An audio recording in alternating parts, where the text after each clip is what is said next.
Oh, we need to turn sound on because they weren't hearing that. So what I said was, I hope Dan's finished his video, and I went over and had a look, and yes, he has. And Sam and Jess are on screen, and we've got audio. Woo! Yeah.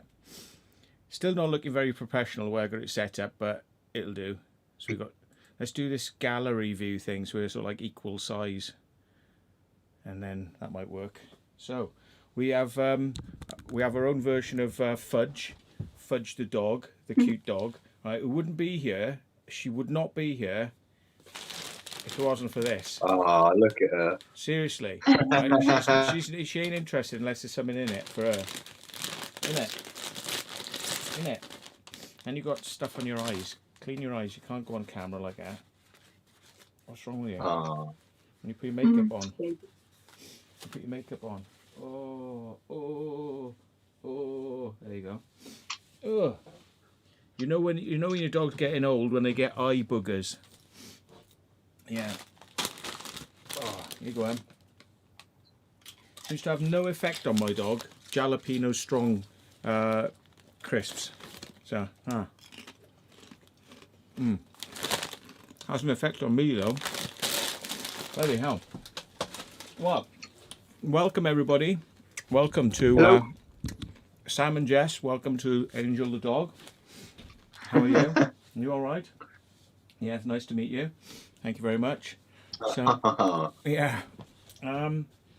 Right, what's this about then? Unboxing. Well, and thanks to everyone who's in channel, and thanks to Merlin who's there doing their thing, and Sam and Jess. I've got to point that way. I've got to remember this. I point to the right for Sam and Jess. Even though on my screen they're on the left, I have to point to the right. So yeah, okay. Right, well, I got a big box arrived today. That's what this is about. And I thought, look at it. I can't even get it in the screen. It's pretty big. Oh my God. Whoa. Wow. What the hell is that all about?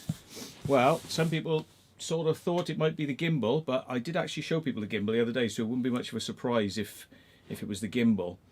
But yeah, all I'm going to say is thank you very much to all those people who have been doing super chats and donating. I'm not suggesting you do that now, by the way. But anyway, it would actually wind somebody up a lot if you did that, by the way. It would actually make somebody really unhappy. And I'm not being my usual sarcastic self of don't like, don't subscribe, right? There is somebody who absolutely is tamping mad.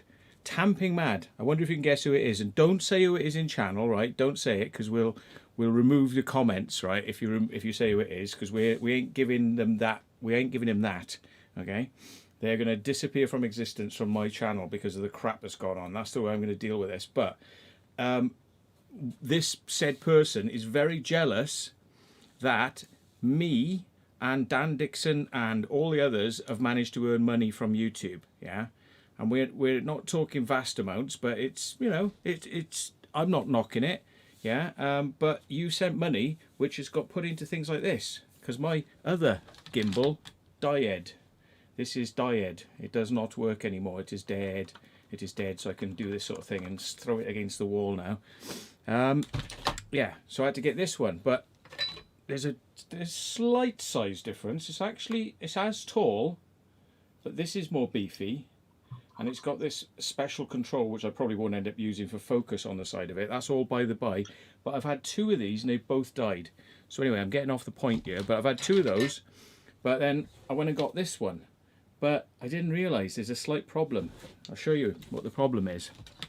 Right, works fine, by the way. There's no problem with the gimbal, but the old one used to break down like this into two parts. Okay, it would break down into two parts. And then you may, oh bloody hell, you may, and this is only got half of its equipment in there, and it's still heavy. You've felt how heavy this is, haven't you, Sam and Jess? Yeah, that's so heavy. Very heavy. It's crazy. I mean, I like, why do I bring all this stuff out? But the thing is, if I don't bring all the stuff... you got £2 from Icy Diamond. Thank you very much. Icy Diamond. I tell you what, I'm going to change this thing from top chat to live chat, because I think it shows more messages. I don't know why, but I think it does. So, right, the deal is then, this has stopped working. What was the point? Oh yes, it breaks down into parts, and then see if I can get the camera on this so you can see. So I've got to be really careful whenever I point the camera at my nether regions, right? Bad things happen on YouTube and my videos get kicked off and I get strike warnings. So I have actually got something on tonight, and I don't think my fly's undone because I normally do go commando, right? I explained this to somebody earlier on who was asking about this, right? I normally go commando because I like a lot of air, okay? I like a lot of open air. Okay, so it's either one or the other. It's either I wear these really like silly thermals, yeah, the blue thermals, or nothing at all. So I've got to be careful, you know, make sure my fly's done up. Anyway, so this would fit somewhere in here. Now normally it would sort of tuck up the end. It would tuck up the end up there. I've got other camera stuff in there at the moment, but it would just about tuck in there, and I could get the thing closed. Oh, you got £2 from Ian, or was it Ian McCall? Ian McCall. Yeah, that's it. Is it Ian or Ian? So anyway, I could just about get it in here. Look, there's my light is here. You have to strip the light down. You have to take the batteries off. These batteries weigh a ton. You get about an hour out of that one, so you've got to take more and more of these. These are really heavy, so I got loads of batteries in there. Then I got the big boy camera. Yeah, so the big boy camera goes in there. Okay, then I've got my 360 in case I might need it, but I don't always need it. And then you got all the batteries for the camera, because the A7S eats through batteries. So I got I think I got about 8 batteries for that. I've got spare batteries for the gimbal just in case it runs out, and then I've got a whole spare set of batteries for the big monster light I've got. You know, that one. There's other little tools. There's my night vision. There's all sorts of stuff. But you know, you got loads of stuff. Just loads and loads of stuff. It's just crazy, and it gets really heavy. And I went down to Paris with all this kit. You know, most of this kit. I rationalised it. What am I going to use on the night? And I took as little as I possibly could, and I just about got away with charging the batteries in the battery pouch whilst I was walking using a power bank.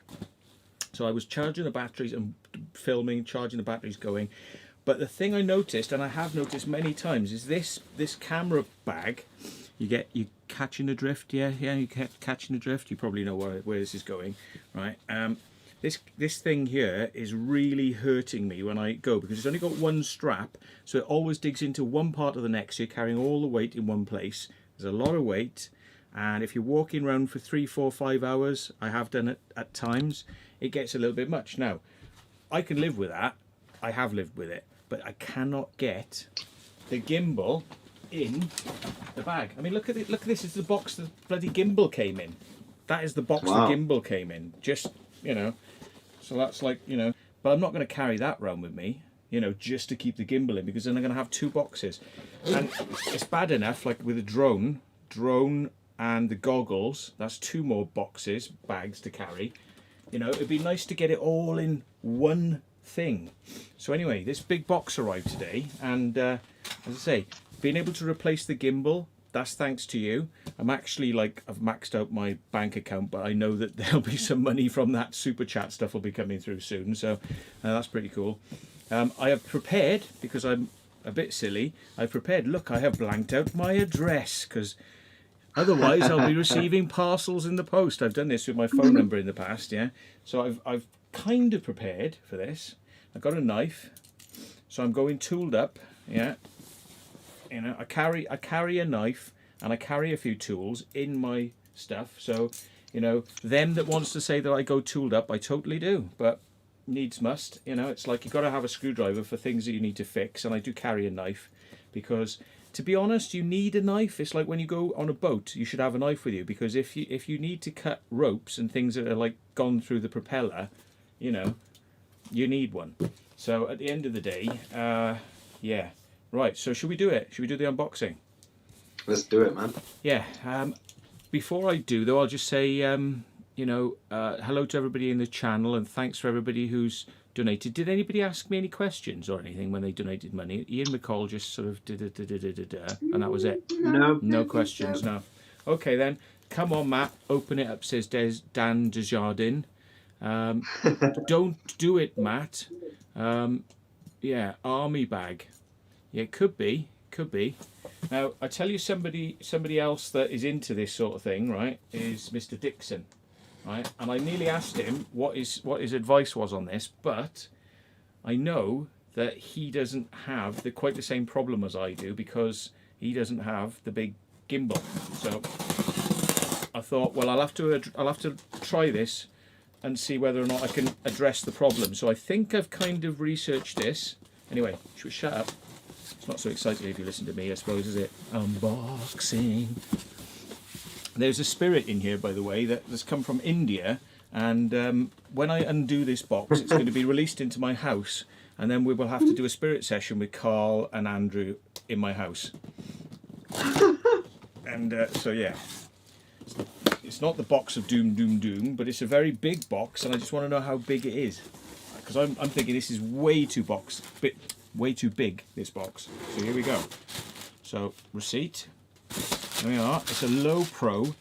They cost loads of money. But I've had cheap camera bags in the past and they will fall apart on you.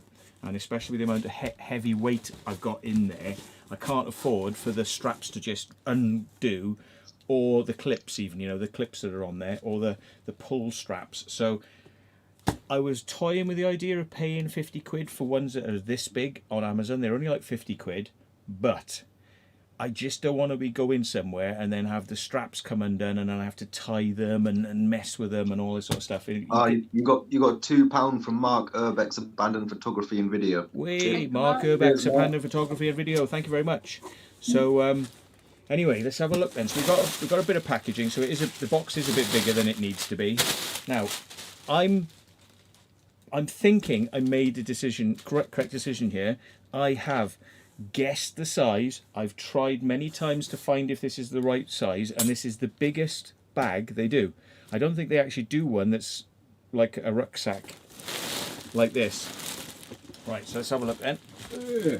So, and I had to chase around for prices on this, and believe it or not, WHATS Photo and Video, so I'm not sponsored by them, but WHATS Photo and Video did it for the cheapest, which is 144. There's some places out there want about 250 quid for this, if you can believe that. Wow. Yeah, I mean this is a very expensive bag. Now, but I don't want to bugger about because you guys have been, you know, sending us money across, and this is important because this has been hurting me. This has literally been hurting my shoulders, and it's been wrecking me when I'm going out and explore. So thanks to you guys, I'm hopefully going to have a much nicer time now because we have a proper rucksack. Now I noticed Dan and all those, they all do the rucksack thing. Now they've been at this a lot longer than I have in respect of carrying a massive cameras around and stuff. So, you know, I tended to do explores years ago and just have a little handy cam, you know, but now with the big cameras and the big stabilizers and all that sort of stuff, I'm hoping that this is going to solve the problem. So I like the fact it's got this for your waist, so this will go around your waist to help. Oh, nice. More for if you're running, I think. But they call these flip bags as well. Now, hang on, I better do my belt up. I've actually bought a belt as well. Look, Sam and Jess will testify to this, right? So look, I've actually got a belt, but it's from China, so it's pretty shite, right? See this thing here? This is going to let me down, right? So I'm going to watch now, like so. Whoop whoop. No genitals, right? But you got to be careful though, because this could come undone. I am commando, and if I had a spooky experience with a ghost again, which everybody thinks is bollocks, but it actually happened, right? I mean, that's just like nuts, right? But I bought this from China, and again, you see, I wish I'd spent a couple more quid to get the proper thing, because this keeps on coming undone all the time. Keeps on coming undone. That's why I thought, you know what, I just don't need the headache. Let's just splash the cash. Let's get something that's got proper do not get destroyed connectors, because it really matters. Like if you're on a day out, like and this stuff keeps on coming undone, that's proper. You see the quality of that. Look at that. Right, ready? Check this out now. Ready? Bang. That's like that's proper. It's hard because China will copy this shit, but they will make it out of crap plastic. You know, they will copy it exactly and look exactly the same, but it'll be made out of bubblegum plastic, you know, and bubblegum metal. So I tell you what, guys, I'm gonna take me to be How do I make me be? Oh, I double click on it. There we are. I'm going to make you guys smaller because then people can see the detail a bit more as we go through this. So I'm not paid by Low Pro, you know, but I do like that other bag because it hasn't fallen apart. The zips haven't broken on it. They haven't like streamed off. And I've had a lot of weight in it, and I've been to Paris catacombs and I've been crawling and stuff, and it's got wet. And that's the good thing about that one and this one. In the bottom, you see, I haven't even opened this, but I know I'm not in focus, am I? Hang on a second. I know what this one should have. Let me bring up the oh god, here we go. Let me bring up the focusing tool a minute. In the bottom here, we'll fire up, they've got this thing that pops out, and then it goes all the way around, and it becomes a waterproof thing on your, you know. Now all the Low Pros do this. Now China bags have copied this. A lot of people have copied this. I think this came out from Low Pro first, or certainly, you know. But with this on your back, you can basically operate more in the rain. Although I wouldn't say, you know, allow it to, you know, all day in the rain sort of thing. But it helps. You know, I'm starting to go towards umbrellas to kind of stop the rain getting on the camera and stuff. But this all goes back in the bottom. It's nice and neat. And there's some really interesting, and it would take me a long time to go through all the features of this bag, but there's some interesting things, like just like a handle at the bottom. And you think, well, why does that make a difference? Because, well, with the handle at the top, which you can lift, which is quite heavy, and a handle at the bottom, now you can lift it in two places, you see? So it's like, great, you know, there's lots of little subtle design features which you may not think a lot of. It's like, what are these little things, these little straps? Well, these are called military webbing, yeah, and it allows you to put a lot of things on the outside, so you can build the bag up into bigger bags if you want to. Put my drink, because I never wanted to trust putting my drink, or I'd never put a can. Don't ever put cans inside your thing. Plastic bottles, but you really got to make sure they're done up tight. But I would never want a bottle to get smashed inside the camera bag, because it would just be like everything would just be dead. That would be it. So put your bottles on the outside. There's little things. I'm not sure what these are for. I think these are put extra devices on the side up here. But the whole thing about this bag is it's more centered around the middle compartment. A lot of them are in two compartments. Like at the top, like my other one's got two compartments. It's got an unzipper at the top, and then it splits, and then you can't get anything in there, and then it's a second compartment. If it wasn't for that, you got 79p from Donald Smith. 79p, nice, Donald Smith. There you go, Donald. Thank you, mate. Appreciate it. Right, so if this other bag had the top was actually part of that, if it was all part of one, I could have cut it out, I suppose. I'm only just thinking of this now. I could have cut a hole, couldn't I? In, oh God, I never thought of that. If I cut a hole in it, and so it went through to the other compartment. Anyway, it still wouldn't have had the two rucksack bits. It still had the one thing, and this gets heavy, and that's starting to get a little bit warm because of the amount of weight I carry in it. But yeah, anyway, so that has two compartments. Two compartments don't work. I'm still out of focus, I think. Hang on, let me just check this, guys. Let me just check this thing. Ah, all right. That looks a bit better, doesn't it? I think. Hey, we're looking good. So yeah, you can put tripods and things like that on the side, but this one is very much focused around, there's nothing at the top, everything is the whole of the inside, okay? And I think that's what Dan and all that lot have. Plus, you get into the back via here. Now, I was thinking, well, that looks a bit crap, because I'd like to get into it from the front, because it's quicker and better.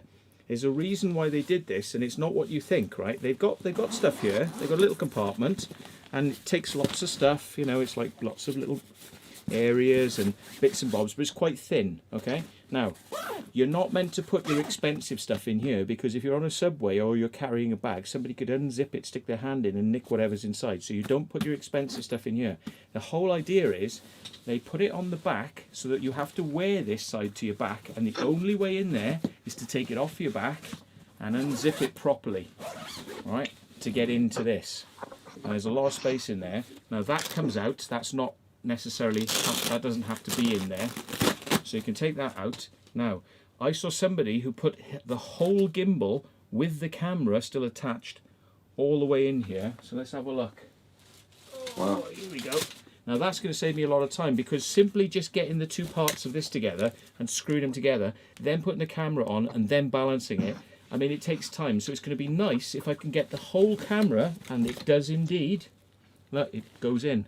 So the whole thing and everything will go in there, and then I can start redesigning these little Velcro things that pull out. Hang on, let me show you. You can pull these out and you can reshape them, put them in different places, you know, so you can design the insides as you need it. Okay, so let's try it out. I'm just interested to try it out. I mean, I know it's a bit of a nerdgasm, this one. William Lewis, right? Yeah, I got it from £1.99. I got it from WHATS Photo and Video, and there was no postage and package on it as well, because it was over £100. I ordered it last night. If you can believe this, I ordered it. Was it last night, Sam and Jess? I think I told you about it. Was last night? Was it last night or the night before? Maybe. I'm not sure. I can't remember. I can't remember. I thought it was last night, but it came like. Might have been last night. I think it came like within a day. You know, so it's crazy. So right, let's have a look in the bag here. Now this is great because it's got easy access, so I can sort of open the side and grab a few things in and out. But you know, I'm happy to sacrifice that by taking the bag off and doing it properly, because quite often I've made little mistakes and forget to zip it up and stuff. But you know, anyway, so we open this up, grab me. This is the important bit, right? And I tend to do this as well. This is fatal: is never ever leave it unzipped, because then I go to grab it and everything falls out. So yes. Steve Wills is asking what make gimbal is it? What make? It's still a Xeon crane. It's a Xeon crane. They've changed the design of it so that this part has a limited travel. It doesn't go all the way around. So there must have been a problem with this particular component. So I think they've limited the travel on it, and it's got a focus control, which can either be focus or zoom. You can assign it to different things, but that's if you want to plug the camera into the body of this. You don't have to do that. But you know, you can have a remote focus. So basically it's wirelessly connected to a focus control. I'll show you now. I do my focusing manually. So when I'm out there, basically I leave it on infinity, because you know, I like these wide lenses because you don't have to keep focusing them all the time. Okay, if I need to get close to something, like if I'm back from you here, I won't have to focus it. If I come in closer, I don't bother to refocus. I just close the iris down, right? And by closing the iris down, it focuses the camera. And because my light is closer, even though the iris closes and it gets darker, because the light is closer, it compensates. So as I come in, I close the iris down. You probably see me doing it. You heard me doing it. And if you notice, these aren't like normal lenses, because they're manual lenses and they've got manual gears on them. You see these little gear things, yeah? Those are gears. Okay, so it's designed to be manually focused either by a person, or you can connect it onto grips, and you can have a handle on the side like professionals use. So you have big grips and you have a big handle, or you have a person standing there and the handle is so big they can draw marks on it, and you have a focus puller who actually pulls your focus for you. So these are supposed to be professional lenses. Well, they are if you don't drop them on the floor and scratch them. But the idea being then, I can put a focus remote onto this, because you can build up from this. This is the clamp that goes on. This is the mount that goes on. So this is a fast attach mount. The old one I had to actually screw. I'll show you what I had to do. This is all like to save time. These are all set time-saving things. So when I get the old mount out, I would have to take this screw off, which is on the front for safety. Okay, and then I would have to hold everything kind of like this. I'd have to get this screw, pop it up through the middle, and then awkwardly get my camera, try and line it up and get the screw through, and then screw it up, and then start the process of balancing, which takes time.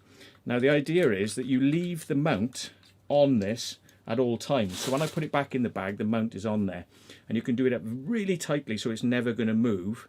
Okay, there's a support there to add extra support for the long lenses you might have, so that it holds them up a bit more, so it gives them a bit of weight support. But also you can build up to put a remote on here. Now I'm not saying I'm going to do this because it's a bit of overkill, but what it means is that I don't have to physically grab the lens and pull focus anymore, because the remote, which sits on the side here, is operated wirelessly by this. So I don't have to touch the lens. I could pull focus by using that. Now, I'm not saying I want to do that, but it's an extra 50 quid if I wanted to play with it. It's too much, that's too professional. That's for movie productions and things like that. I mean, we're not in that ballpark yet, and I just don't need the extra weight. But the beauty of having that clamp on there should mean, bear in mind, this is only about the second time I've ever done this. It's saying you've got to slide it on this way, I think. So you slide it in, and it'll go ka-ching, and it locks. So it won't fall out now. It's locked in. So it's slidable, but it's locked in. So now, without having to mess around, I'll show you how quick it is to get the balance done now. So, oops, got to balance it on my lap first. So let's get this done. So put that up there, and let's get this one done first. Let's get the overall weight balance. So I'm doing this one first to get the overall weight balance. Now it's front heavy. So I'm going to slide it back, so I adjust the side, slide it back, and see if I can find the magic spot where it just wants to stay on its own. So it's like that. Now what you can do, once you've got this set up correctly, is you can actually move your mount so that it's at the back position. So when you slide it in, it locks into position, it's already balanced. That probably won't work all the time because the batteries I use are different weights. So in an ideal world, it would be nice to just put the battery and slide it back and it's already balanced, yeah? But in the real world, I'll have to give it a bit of balancing. So it's balanced in that direction now, so that's that, okay? It's balanced this direction, okay? Then we put it up and we see whether it's balanced that way. Now it's dropping that way, so I've got to balance it this way. So I'll give you an idea of how long it takes me to do it. I'm usually a bit quicker than this, but there we are. It's balanced that way now as well, so it doesn't want to drop down. So it doesn't want to drop in that direction, doesn't want to drop in that direction. This direction, again, doesn't want to drop. Okay, so this is how you balance a gimbal. When it's all balanced up like that, then you can get ready and press the power button. So let's power it up, bearing in mind, well, there we go. Now, I think it lost its balance a little bit there then. I don't know quite what happened, but anyway, that's on now, and that's ready to go. So gimbal is working, you know, oops. That's a bit weird. Hang on, let me get that right.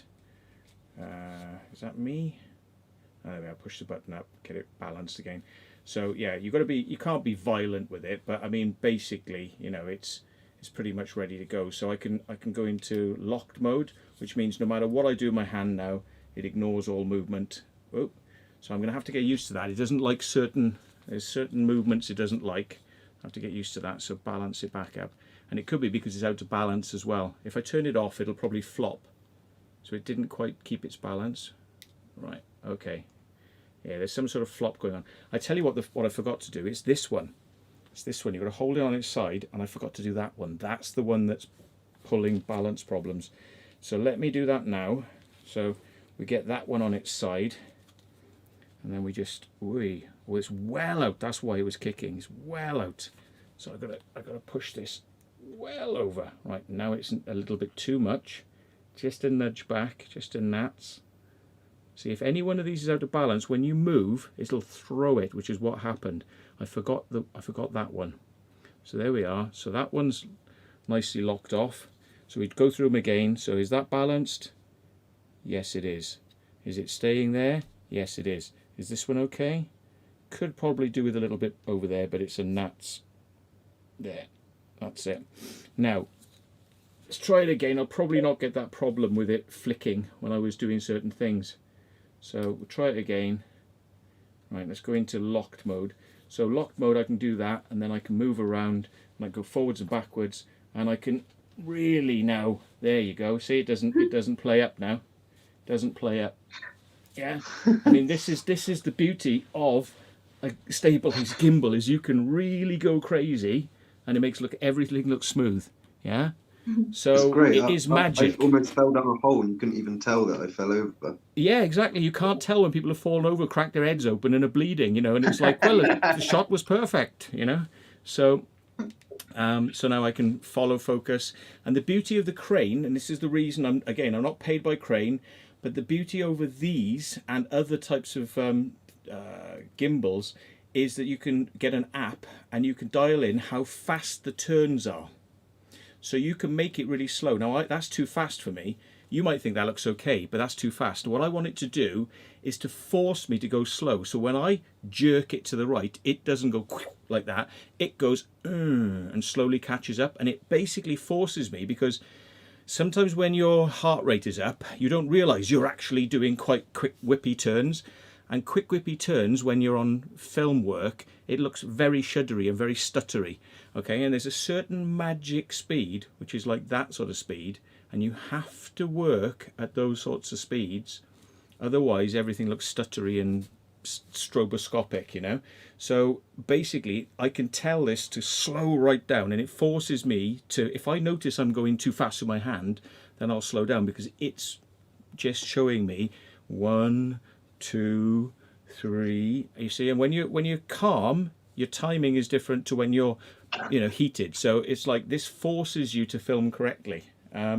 So yeah, that's the bottom line with gimbals. But they're big, heavy beasts, and that is even, I've turned it off now, so it'll start to wobble about a bit. But that is quite heavy, and it's starting to hurt my arm already. So yours is so heavy, man. When I hold it for you, it's proper heavy. Yeah, and that hasn't even got the light on it yet. Then you put the light on, yeah. So then you strap the light on underneath, and then you put a big battery on the back of that, and the whole thing weighs a ton. Now remember, I did most of Paris catacombs with a light, the whole of this crawling on one arm. And people are like, why is he so knackered? Why is he going?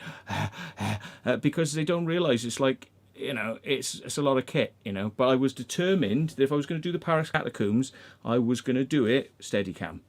You know, it was like a really important thing for me to kind of like capture that in a different way. Now, yeah, I could have had one of those DJI pocket cameras and I tell you, if I ever go back, I'm taking the bloody pocket camera with me. Sod this for a laugh. It's the wrong type of environment for big cameras, but it was nice. It was nice, but it's the wrong environment. So what then? Right, okay, we've got this on here. It's all locked off, but here we go. If we put a marker, like if we put a little bit of Tipex on here, we make a mark, then we can basically say, well, that's balanced for those types of batteries, and you can put 2 marks. So then what I can do is I can unscrew this. If I want to take it off, I can unscrew it. Press the release button, and it'll slide all the way off. Then I can literally just grab the whole thing, put this on, slide it back in, get it to the Tipex mark, lock it off, and you should be almost there. I don't know where that mark is, because I haven't made one at the moment, but the idea being, because it's got numbers and marks, you can mark where it should be roughly, you know, ready to go, and then you're just going to have to fine tune it. So you can keep everything locked in. I don't have to disassemble the gimbal into half to get it in the bag. And the idea is, and this is what blew my mind, somebody said this bag is so good because you can get a whole Xeon crane with the camera in it in the bag. So let's see whether I can do that now. And I'm pretty sure we might be able to do it, because I saw this guy doing it. I was like, whoa, it's just amazing. So here we go. Right, there's a pad in here as well. There's a padded thing, which is quite nice, because that's a bit of extra support. So I'm probably gonna have to strip this stuff out here. So let's get rid of these for the moment. There you go. Strip them out, strip them out, strip them out. There you go. Right, okay. So, do we think we can get the Xeon crane and my camera in there without having to disassemble it? This is going to be just a revolution. You ain't going to believe this is just going to be a revolution for me. So let's see. Oh, it's heavy. It's good to my finger. Shit. Right. Okay. So that's the whole of the camera and the thing. Ooh. Ooh. Ooh. I reckon if we get it so we put it face down, if we get it face down, or right, it's got to be it might be a magic way to do this, like that, or maybe the camera face up. Maybe we can get the camera face up. Ooh, I don't know. Right, so there's going to be a magic. Put it more in the middle, sort of thing. Yeah, I could possibly, as you say, put it in the middle. But I'm going to have to experiment. This is going to take me a long time of experimentation to kind of get it all in there. And, oh, there we are. Look, like, I wonder if it'll go that way. that way down. No, it's a bit proud. So there we go. I mean, I could probably strip these out in the middle. Strip these out in the middle. Let's get those out as well. Let's just put that in there. And then it's possible that we could just, oh, there we go. There we go. Now we're starting to get there. So maybe we put the gimbal down the middle and have the mechanism, and the camera goes that side and the mechanism goes that side. Yeah. Oh, you got £5 from Big Sid. Said, have a beer on me. Big Sid, have a beer on you. I don't normally drink beers off people, but I'll consider it. I'll consider it. You'll have to have a bath first, but you know, we'll think about it. Yeah. So there we go. Look, I might be able to get it so the whole thing is just ready to go like that. Possibly. Maybe like that. There we are, like that. And then, that's it. And you can still put all your other stuff in these sections and compartments. You can build that back up so you can have lenses, other cameras, batteries, and basically make it sturdy again. You see, like that fits in there quite nicely now. So make it sturdy, and then put the whole thing in. Let's have a look. Put the whole thing in, and then let's see whether this works then. And the idea is get to the other end and everything is still going to be in one place, you know? In theory, if you haven't banged it around really badly, when you get there, you can just literally pull the camera out and go shoot really quickly without messing about. Everyone really gets pissed off with me because when we come out, they're all ready to go, and then they got to wait at least 5 or plus minutes for Matt to screw his gimbal, get the light on it, balance it, you know, and it's all that, and then Matt's ready to go filming, and they, you know, fair play to them, they put up with me, but it does take a long time. But you know, I'm just into the idea of steady BBC cinematic steady cam. So I'm a big believer in that. Used to have a big Steadicam. It makes a big difference, man. Definitely. Yeah, I even owned a Steadicam vest, which was like this, and it was a body harness, and you had to wear it and strap it onto yourself, and it was hard down the back and soft on the front, but basically it took the weight and transferred it to your spine, and it took the weight of the camera, and then you put an arm, which is a spring, and then you mount the Steadicam on all that, and basically then it took the weight, so you could actually let your hands go and the camera would just stay there, and you could walk and it would bounce and it would take the walk out with a spring, so you didn't get that sort of thing. But it was heavy and you couldn't use them very long because they would knacker you out, and you certainly couldn't clamber down and do some sort of, you know, crawling and things like that. It was definitely like walking shots. But just like you see on the TV, takes the big cameras and all that sort of stuff. I had one of those, but I realized that it's just not practical for the types of things I wanted to do. You know, it was like cinematic and for production work, but it wasn't really for like exploring. So when electronic gimbals came out, it was like, oh, yeah. So let's see. See, first time on. Let's see. Is it going to go on? And is it going to be comfortable? Right. I can hardly feel it, to be honest. I mean, there's not much stuff in there at the moment, but I reckon that's going to be good. I reckon that's going to be really good. Now, Dan and all those have got this much kit, and fair play to them. They have big bags. Have a look how big their bags are, right? I mean, I'm just... Dan's bag is super heavy. Yeah, have a look next time, right? I mean, because people take the piss, right, out of, you know, Dan and all the rest and myself, and they're like, you know, oh, yeah, you just, you know, like, you know, bloody whatever, this, that, nah. Have a think how much weight Dan is carrying on his back, right? We should get him to weigh his backpack, right, to tell you how much weight he's put in there. I felt how heavy it is, and it's just crazy, man. It's proper heavy. Now I'm a little nerd, really, and I whinge a lot, yeah. And you know when I'm tired, right? And they go, oh yeah, old fart and all this sort of stuff, and it's like, fair enough, you know. I am. I'm not fit. I'm not fit, but I'll suffer, but I'll grumble, yeah. I've never heard Dan grumble once about his camera bag. You wouldn't even know it was an issue. But if you ever meet him, ask to feel out how heavy that camera bag is. It's heavy. It's a lot heavier than mine. Yeah, and I've never heard that guy grumble. Yeah, so he gets you all your footage and he don't grumble, unlike me, you see. So yeah, that's good, man. That is good. So I wonder what that feels like if I put that around there. So this is going to take a lot more adjustment, but yeah, so far feels good. Nice. Two things is going to that's going to make a difference. That's going to make a massive difference having two instead of one cutting into my neck in the same place all the time. Yeah, I think that's going to be good. Right, let's try it. Oh, my genitals are sorry. Yeah. Yeah, right. Sorry, folks. Right. But yeah, it's good. It's good. And I don't know, if I wear it correctly, you might not see my gut either. So yeah, that's going to be really something. I reckon once that's in there, and then I can... Oh, this is why there's a special feature to this bag. They call them flip outs, I think they call flip out bags. Now, I'm not sure if I'm going to be able to easily show you this. I might be able to do it if I stand up and move back. Now, the idea is this, and I don't think this is the best idea in the world, but this is how it's designed. It's designed so you don't get your bag wet and dirty by putting it on the ground. So in theory, you put this round your waist, you clip it on, and you take yourself out of these like this, and you flip this around like that, okay, and then you let it go like that. It's designed for this, right? So let me get the camera down. It's actually designed for this. So yeah, I've unfortunately this is going to be an unmonetizable video from this point onwards. Yeah, right. So size matters, folks. Look. Anyway, right. So when you unzip it, now this is quite easy. Now everyone says this is the good bit, right? It's zipping it back up is the crap bit, right? So whoa, yeah.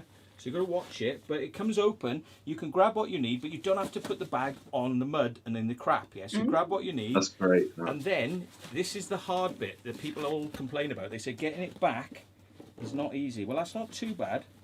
I think. Oh, that's not too bad. I think there's a trick to it. There's a trick, but when you got more weight in it, it's going to not be as easy as this when it's fully weighted down. There we go. So now, without having to put your bag down.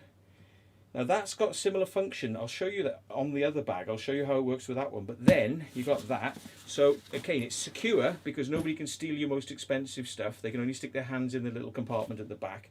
But that's there, right? And you pull that up, flip it round. Try not to let your trousers fall down. And yeah, just get yourself back in there and you're ready to go. Now that is so much easier than this. That is so much easier than that one. So yeah, that's the principle behind it. So let's get it off. And you don't have to buy them this big. This is the biggest one they do. And the only reason I needed to be the 550 AW, which means all weather. 558 is the biggest one they do, yeah. I may not completely fill it up, but I need that length. So this one, I believe, is a 300 in comparison, size comparison. I wonder if we can do a side by side so you can see the difference. But it's basically how much volumetric weight is inside inside them. Let me have a look at the bed. Let me see if we can get you onto my messy bed. Right, and there's that one, which is there, compared to this one, which is there. So let's have a look at them side by side. So yeah, this one's fatter. And it's taller. This is the main area, just there. That's the main area. This is kind of a small area. This is the whole area, you see? So, side-by-side comparison, you know, from there, that's just to there on this one, yeah? And then you've got all this. You've got the whole of this still above it, and that bit up there, because it curved off a bit. So you've got all that more. But this one, I can't remember what model this is. I'll probably find out, actually. It does say on it somewhere. Oh, here we go. Slingshot 300. This is a 300 size, so it's a 30 litre, I expect, and that's a 500, which is a 50 litre. So slingshot. Now the difference being with this one, I'll show you why it becomes an issue, is you can easily pop it on. It's great because you can just sling it. You just sling it over your shoulder. But what happens then is this keeps on digging. So if you notice me in some of my videos, especially Paris, it got so bad, my neck was in so much agony that I'm actually walking around holding it up or put my hand in and doing this just to take the weight off that point of the neck because it gets too much. So But slingshot is an idea that they've been trying to keep going with in their bags. So the new one's got it, but this one was the ones they invented it. Slingshot, you sling it round, and I may have this up too high, but you can open this and pull things out. You know, you won't want to pull things out from here because they'll all fall out, but you can get access to certain things if you've got, you know, your most needed bits there, and you know, you can get in the back for batteries in that bit. So that's the idea. When you finish, then you just sling it back round like that. So you don't actually have to do too much. It's designed for fast, you know, run and gun type work, you know, but it's really bad on the neck, unfortunately. So taking the weight on one spot. There we are. So that's the idea. So that's the different camera bags you can get, and it's just to give you an idea of what you may need if you're going to do some of this exploring. It depends what cameras you're going to go with, how much light you want, because you need a lot of light. Lights are big. You need a lot of batteries to run the lights if you're going to keep them on full blast. The more light you have, the sharper the image. The sharper the image, the further you can see into the distance. Luckily with the A7S II, because it sees in the dark, it sees into the distance even if you haven't got a big light, you know. But Sam and Jess have got a light that is much brighter than the light I use. Yeah. And yeah, I'll bring them back up now. I'll bring Sam and Jess back up into the thing. So tell people your experiences, you know, what you reckon, how it works for you with lights and stuff. How does it all work? Well, yeah, you need a good light. It makes a big difference, doesn't it? Otherwise the picture's just fuzzy. And our light is a big work light from like you use on a building site, and I just tie it around my chest. It is a bit annoying to carry around because it's so big and heavy, but it definitely does the job well. It's like one of these outdoor lights, isn't it? Like that. Similar to that, it's got a battery on the back. It's not too heavy, but it is quite big, though, isn't it? It's a big old boy. It's big, and you know.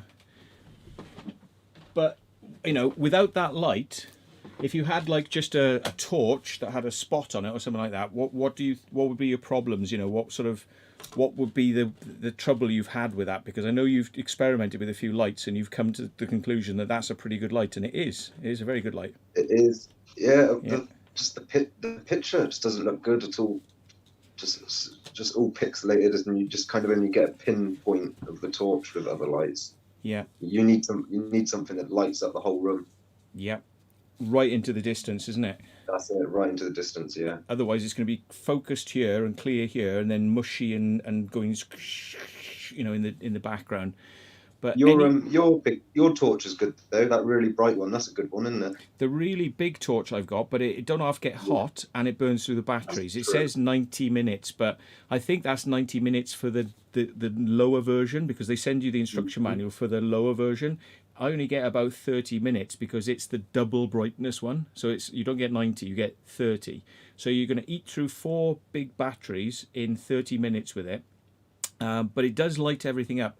Good enough for me to film with the DJI Pocket, you know. So if Sam and Jess have got their big light, that's great. Or I can use the DJI Pocket with this thing blasting, but and anyone who looks at it will be temporarily blinded, and it'll blind them. You know, you've got to keep away from me when I got this light going, because it's ridiculous, you know. It'll hurt your eyes. Or alternatively, you see, I've got the A7S. I can use smaller lights.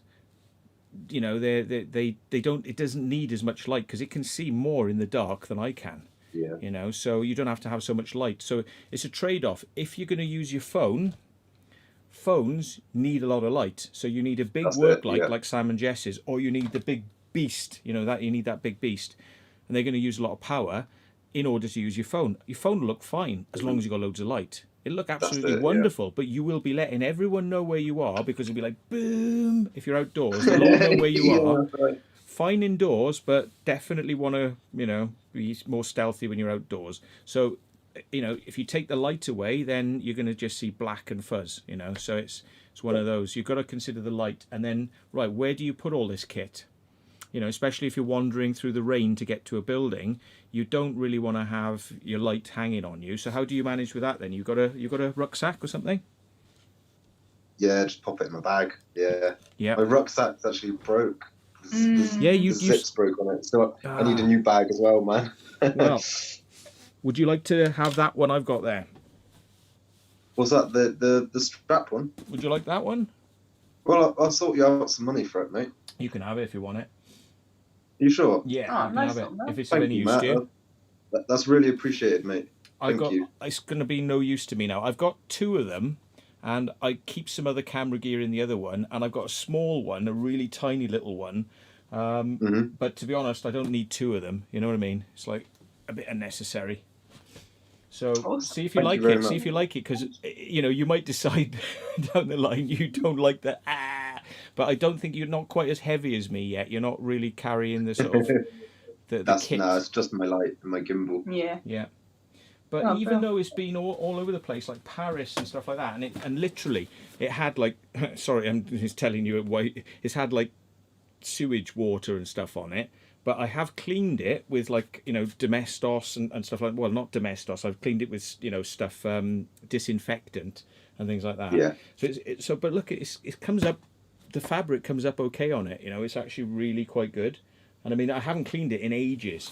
So you've seen all the stuff we've been doing recently, and I normally put it face down like that on that face. And look, it hasn't really picked up the dirt. It's really quite good. So Looks really good, yeah. they do last. That's what I'm saying. It's like I've watched loads of videos over the last couple of days because I've been like pissed off because of situations that have been going on, let's say, and I've not had a gimbal, so I would have to go out and use the pocket gimbal, which means I've got to use loads of light, which means I can't film as long, the hours, and all that sort of stuff. So it's like that's been like, I'm not happy because I'm not like filming how I normally like to film. So there's that, and then there's if now I've got the gimbal, now I can't put it in a bag, so I just bit the bullet and I just said sod it. So I just spent the last of me cash on the bag, But I think I'm getting back to a point of Zen bliss now. I'm getting back there. It's coming. Because one thing I don't like is I don't like my kit broken, and I don't like not being able to do it the way I like doing it. So Yeah, that's it. what's comfortable for me. So yeah, man. Oh, that's what I was going to say. So even though I was having a brain hemorrhage about spending this much money, the only other bag, there was another one like this, but it was called a tactical. And it had loads of these military strap things on the side, and it had them all over the place. So you can put tripods. She's banging her bowl down there to let me know that she's just run out of water. She's like, bang, bang, bang. So it's like, so if you want to talk for a sec, let me just go and sort the puppy out because she's just going to knock it all over the kitchen otherwise. Hang on. No worries, mate. Okay, I'm back now. I can see you. Hello, everybody. How's Hello. everyone doing?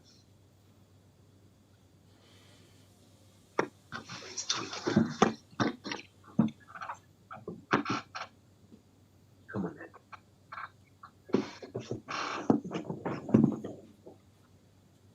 then. I like that music. Who's this then? Oh, Say hello, Oh, it's your Baba. Willow. Make full screen. Baba. Wow, Willow. Yay. Ah. Oh, baby. Oh, she looks quite small.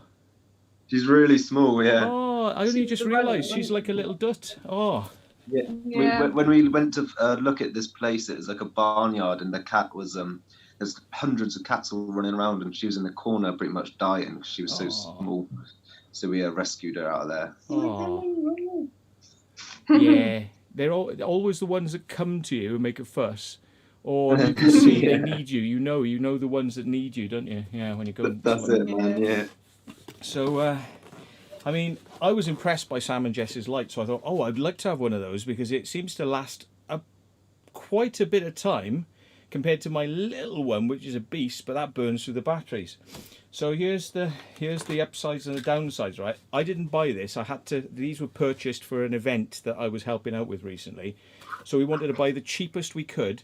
And I thought, well, I'm going to try a few different types. So I went and bought this, which is not quite the same size as yours, but apparently, so they say, it's got the same light output.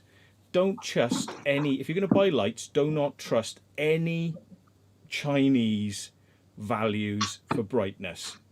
is bullshit, right? Forget it. The only way you're going to know if that's a really bright light is if you watch reviews of people on YouTube, put them side by side, and you've got to get exactly the right one, and you've got to make sure that they're not copying the one that you saw on YouTube, because they'll copy that to make it look like the nice one, because everyone's just about to buy that one because it's the good one, and then they'll put a fake bloody LED in there, which is half the brightness or a third of the brightness. Yeah, so this is crap. I mean, that's supposed to be 20 watts, right? I mean, it's hardly even. Oh, you can't even see it, can you? Sorry, I'll get myself up a minute. Hang on. There we are. So have a look compared to my room light. Yeah, it's hardly doing much over the room light. So if I turn the room light off, it's like, it's in a small area. It's not very wide. Yeah, and it's doing that. Now, let's just have a look at my little O-light head torch. Right, in one of the lowest settings will probably beat that. There we are. Right, that's the low setting. Okay, it's a little bit narrower. But compared to that there, the O-light's killing it, right? And that's on the lower setting. So let's get that one out of the way. So let's take it to setting 3, or the brightest setting, right? That is just like killing it, whereas that's like that. And that one is just like decimating it. Yeah, so that's, now this, I've got to remember, this is what I'm saying. Don't trust the ratings, because they said this is 20 watts, and this is bought on Amazon. Now eBay's even worse, but Amazon should be a little bit more, scrutinizing the figures. But let me just check what the light output on this is. It's a Hero Nova. It's a Nova H2R. Let me just check the specs on it, because I'm going to basically show you that that's probably not even 5 watts, let alone it being a 20 watt. Yeah. So H2R Nova specs. Now, Olight, you can trust the specs because they are Chinese produced, but they are a premium brand. Okay, so output 2300, 5500, 140, 27 or 1. So it's 2300 lumens. So how much is that in watts? Does it say how much lumens this is? 20. See, it says 20 watts there, look. And it says it's 40,000 hours life on the bulb, but it doesn't say what the 20 watts 6000 K. It doesn't say what the same thing is in lumens. So there's a lot of messing around here, but basically this is a lot brighter than that because it's the genuine deal. So Olight you can trust, okay? Olight don't lie to you. For anything else, you've got to question it. So I would say if you've got an option to send it back if it's not very bright and it's not going to do the business. But I wouldn't recommend that light for somebody who's got a phone. That would not be good enough, yeah? So then we move over to these sort of little cheap things. Again, like it's got two... There's two versions of this. There's one light and two lights. Look, it hasn't even been opened. Look, it hasn't even been taken out of the box.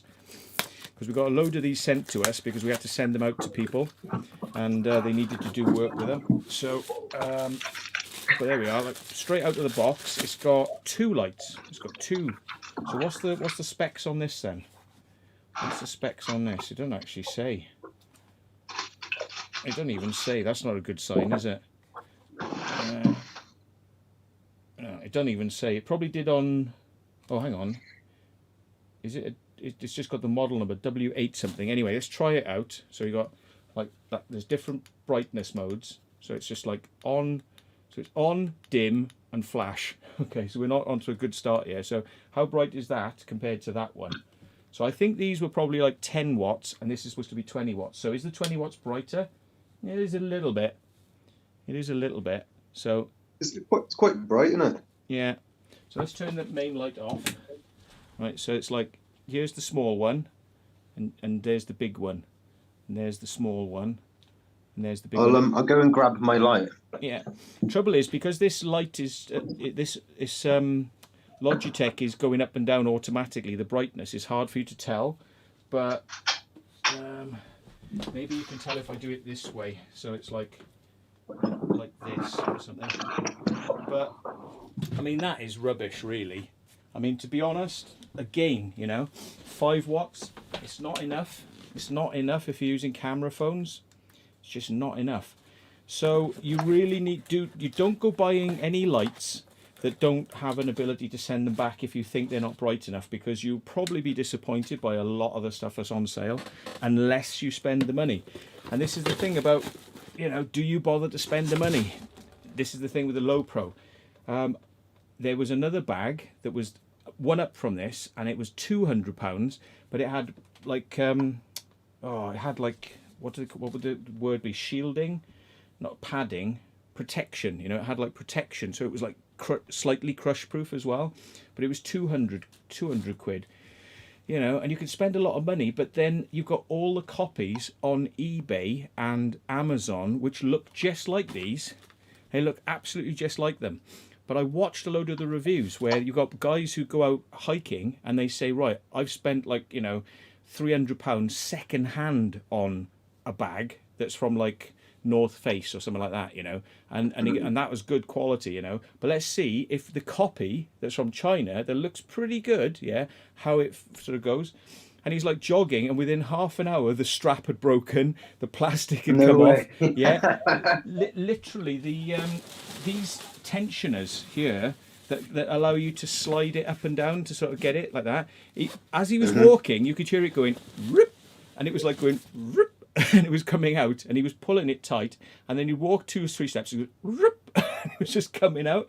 So it was like when you realise that you're going to have to go through 3 or 4 50-quid bags that are never going to really give you what you want and are going to piss you off, and you're going to end up giving them to people going, look, yeah, have it. Do you want a bag? I can't do anything with this, and you would just have it to carry something from your car into the house. You'd never use it on a proper thing.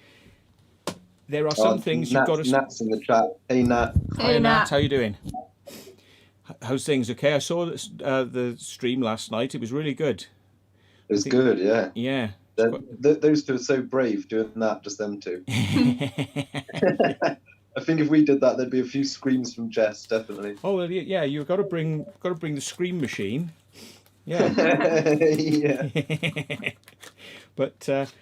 yeah, fair play. I mean, when there's just 2 of you in a place like that, and it's not just ghostly things could happen, but like naughty people things could happen as well. Like, so you've got to, Very true. Yeah. Yeah, but this is the thing. If you're prepared to spend the money for the gimbal or the light, and if you're going to go on explores and you need like to take stuff, it's just don't mess around with the cheap stuff, because you'll end up spending it 3 times over and you still probably won't be happy. You just have to bite the bullet and get the stuff. Or as the guy in the videos I was watching, he was doing all the like showing the bags that fell apart from Amazon, and he said you can always buy them second hand, so you don't always have to buy these. Like these ones here, I bought these second hand and they were immaculate. I think I paid about 50 quid for it or something like that, but they're they're probably about 100 quid to buy. Maybe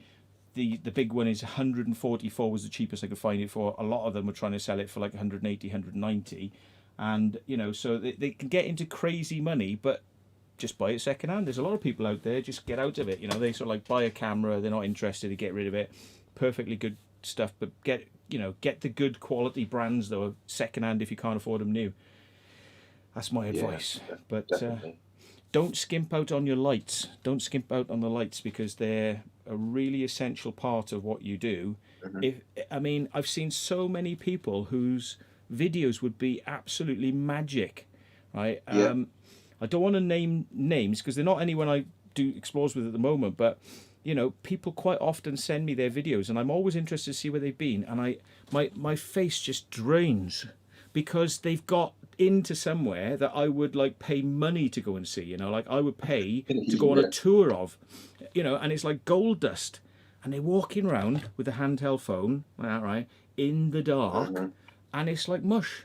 It's like as if it was filmed on an old standard definition camera from the 1980s. It's literally mushy colours, mushy, gushy, and I'm like, oh God, if you're going to go and do something really mad, if you haven't got the kit yourself, find out your mates who've got it and borrow it from them. Borrow some lights, but just don't skimp out on the lights. That's how big our light is. It's quite, yeah. Oh, there you go. big. There you go. Yeah. And that has got some punch in it. I did actually check those out because you were gifted that, weren't you? Yeah, yeah. And I was like, oh, that's really good. And I looked them up, and they ain't cheap. So you were gifted a really expensive light there. Do you know how much they Yeah. are? I think they're No, I think they're about 150 quid. Wow. Yeah. Bloody hell. Somebody who gave that to you might have been giving it themselves, because I mean, like if I knew I had 150 quid light, like I'd be like, oh, I'm gonna hang on to that one. It was actually someone that worked in the hardware store, and we were doing a festival selling our jewelry, and all our lights blew out, and he came and sorted us out with that. It's amazing. Yeah. If I could find one cheap, I would get one myself because I've been impressed. But that's the thing, see. I mean, Dan Dixon's very good because he lists all the camera gear that he uses, you know, and I should really do that myself because it's like it helps people. But, you know, again, no names mentioned, but everyone, there's been a lot of people I've met and they say like, well, what do you use? And I say, well, it's this. And they go, how much is that? And I go, well, brand new it'd be $2,000, but I paid just under $1,000 for the camera, and then 200 quid for the lens, and they're like, whoa, like, all right. And it's like, Yeah. but you know, that camera's going to last you for a long time, you know. And it's like, then You've got it for life then, haven't you? well, you sort of have, as long as you don't drop it or smash it up or, you know, expose it to the Yeah. rain and things like that. But a lot of people then, they've got GoPros, you know, and it's like GoPros are really bad in the dark, but they're great in the light. But then these people have gone out filming with their GoPros and it looks fuzzy. So I'm like, you know, you need more lights. And then they've come back and they say, look, I've got a really good light. It's as good as yours. And I don't take the piss out of them. I am here, you know, but I mean, I would never take the piss out of them to their face. But I go, oh yeah, great. Like, all right. And they put it on and you can see it's like a drop in the ocean compared to like the lowest mode on the O light. Now, I mean these O lights, how much? Let me just tell you how much they cost. But again, you see, these weren't incredibly cheap. They claim to be bright, but let's have a look how much that probably cost. I can work it out. This is about 20 quid, this is, and it's about 35 quid for the big one, the big heavy one. And probably that weight is just the metal to make it feel like you've got something in there. There's probably no guts to it at all. But, so okay, so you're talking 50 quid for a light that is rubbish, and 20 quid for a light that I would not urinate on, right? Okay, so, okay, how much is the Olight head torches are pretty decent though, aren't they? Yeah, I'll bring it up now. Hang on, let me bring it up on thing, and I'll bring it through so people can see that I'm not making up with a price. Right, here we are. I'll bring it through. Woo, there we are. Look, H2R CW. That means cool white. You can get cool white, and that's the bluer types. I don't like the bluers. I like the warmer because they make the skin look nicer. So there's, I think if you just have the normal one, it's not CW. And that's 2300 lumens brightness. And it's a real 2300 lumens, not a claimed 2300 lumens or Yeah. 50,000 lumens or 1,000,000 lumens. You know, the Chinese just love doing this crap, yeah? It's 81 quid. There you go, see? Now, just think about it. A lot of people that I know balk at the idea of spending 81 quid on a light. Now, I'm not sponsored by Olight, right? I'm not sponsored by Olight at all, okay? I think Dan is. I'm not. But I think he has had some lights off him. But fair play, they're bloody good lights. If I hadn't seen Dan's, I wouldn't have got that, right? But here you go, 20 quid. Now, even if I had 4 of these, you know, strapped around me, it still wouldn't make up for one of these, you know? It's like, it don't even come close. Like if I had 4 of these, 20, 40, 60, 80 strapped on me, it wouldn't even be probably, let's try it. So there's the light there, and that's the lowest brightness setting. Yeah? Can you see? So it's like, that's the lowest brightness. Then medium brightness just kills it. Yeah? Full brightness on the O-light, so it's like there. Right? Bang. Wow. Yeah. Bang, bang. Do you know what I mean? Even on the lowest setting, right? I would say even 4 of these probably wouldn't even match the lowest or middle setting of that light there. So if you're going to spend 80 quid and have to have all this crap hanging off you to get any sort of light, you just might as well spend the 81 quid. You know what I mean? That's it. Just knock it on the head, bite the bullet, get the proper torch. You know, get the proper torches. It really makes a difference. But brand names, that makes a difference too, because the lights can overheat and they die. Olight are designed to take the heat and keep running. Plus the battery quality. You know, you buy these little batteries that go in here from Olight. You know that is going to give you the guaranteed amount of time they say it's going to give, and it's going to recharge and recharge and recharge. You buy 90% of batteries you buy on eBay are fake, right? They haven't got a tenth of the power they say they are on there. They're going to last like minutes, whereas that might last an hour. Yeah. So You got £1.99 from Exploring with Kev. yeah. Who does a lot of deals very often. Olight do deals, and if you speak to Dan, he can get like a ticket code for you that'll get a discount as well, because he works with Olight sometimes. But see, it's a special battery, and if you buy it from Olight, it'll only cost you 20 quid. You go, 20 quid for one battery when I can get 4 for 12 quid. But those 4 batteries you've got have got a tenth of the power of this, so you'd have to have 10 of them at. What is it? Like, you'd have to have 10 of them to last the same power as that. Let me just silence my phone. So, yeah, you know, it makes a difference if you're going to buy the real stuff. You know, if you're going to buy the real stuff, you're going to get the performance. But if you buy unknown brands, no-name brands, and no-name batteries, you know, you're hiding to nothing. You'll be buying more and more, and you'll have a whole bag full of batteries, and you'll be sticking them in every 2 minutes, whereas you could have had one Olight battery and it'll be running for an hour. You know what I mean? So it's something to think about, but that's the sort of like the setup. But anyway, I'm diverging. Bring me onto some sort of track, Sam and Jess. What should I be talking about? Well, I talk for England. I'm just like, I'm going to show you all my toys. So, yeah. It's good. What else have you got, man? I bought a Geiger counter, gadgets. but I haven't managed to use that yet. That was 40 quid. I bought that the other day, but I thought there's some places I'm not sure about them, so I'd like to have a Geiger counter with me. You got £5 from Baz. Baz Mulcahy. Yes. Hi guys, how are we tonight? Well, we's all good. How's you? And how's Sam and Jess? Baz actually donated 2 cameras to us, and they came in the post today. So thanks a lot for that, Baz, mate. It's really appreciated. Baz sent you 2 cameras. Yeah. No way. Yeah.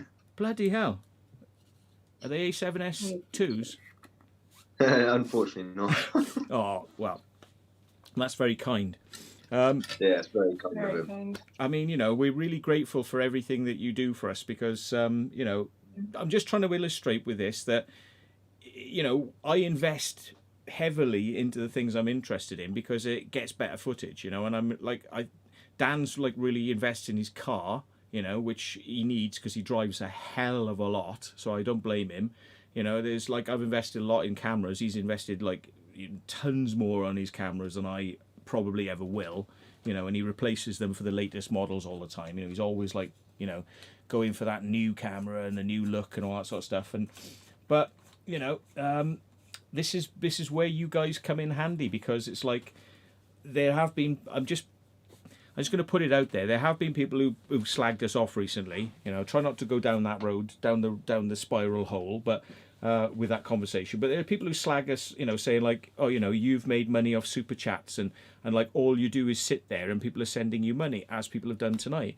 But you know, we're trying to produce material to entertain people as well as go and explore ourselves. Because I mean, there's nothing really better for me than being there physically, but Yeah. also being able to bring it back in the highest quality I can for everybody else.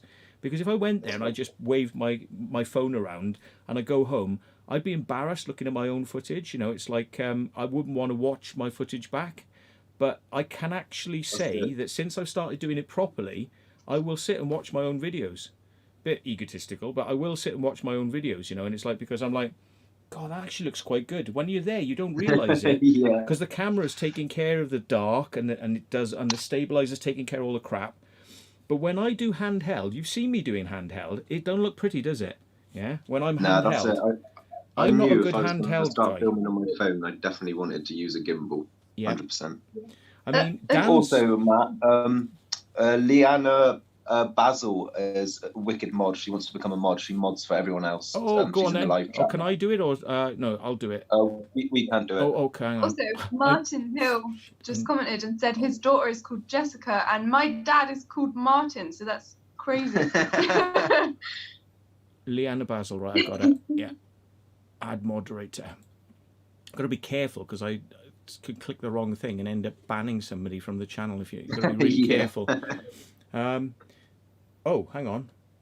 Oh, there we are. That's right. So we're on back on now. So what's the point I'm trying to make is, yeah, stuff from years ago. When I used to walk around, I used to have a camera up against my eye, and I'd be walking around like that, and it's just about acceptable because when the camera's pressed against your head, you tend to be a bit more steady. But any of this like handheld with a screen open like that, I'm not good at that. I'm not very clever at it. There's other ways. Dan has tried this technique, and Steve Ronin does it. They get their tripod, and they connect the tripod onto the bottom of the camera, and then that weight of the tripod kind of slows down the camera from moving, and they just walk around like that. It's like a sort of, I'm not just going to say poor man's gimbal because they ain't poor, yeah, but it is kind of like, you know, but it is a kind of run and gun, and you're not going to damage it. Like you don't care about whacking a tripod around a bit, you know. It's like you just walk along. It keeps it sort of steady by being like that, and it's a lot better. But you know, okay, you might whack the legs. I've seen Dan damage a couple of his tripods and say, "Ah, sorry, I'll get another one," you know. And it's like because you got £5 from Psycho63. I have an Olight for working under cars. Magnetic base is great for hands-free work. Yeah, it's got lovely little features like that, like it's magnetic. Yeah, so that's magnetic. That's magnetic. And the charger, it's brilliant. It's like that, those Apple. It's the only thing I think Apple have ever done that I've really said is the best idea in the world and everybody should do it. And Olight did it. It's like the charger goes like this. Pa-ching. Right? And then you go, pa-ching. You know, it's like a magnetic charger. Pa-ching. Yeah, and it's got a little light that changes from red to green when it's charged, and you can plug it into USB. So, I mean, what a good idea. I mean, Olight are just full of the best ideas, you know, and you can buy parts, you can buy new straps for your head if it wears out, you know, and it's like you can buy a new charger, you can buy the batteries, you can buy everything for them, you know, whereas a lot of companies, you just don't sell you the bits to go with them.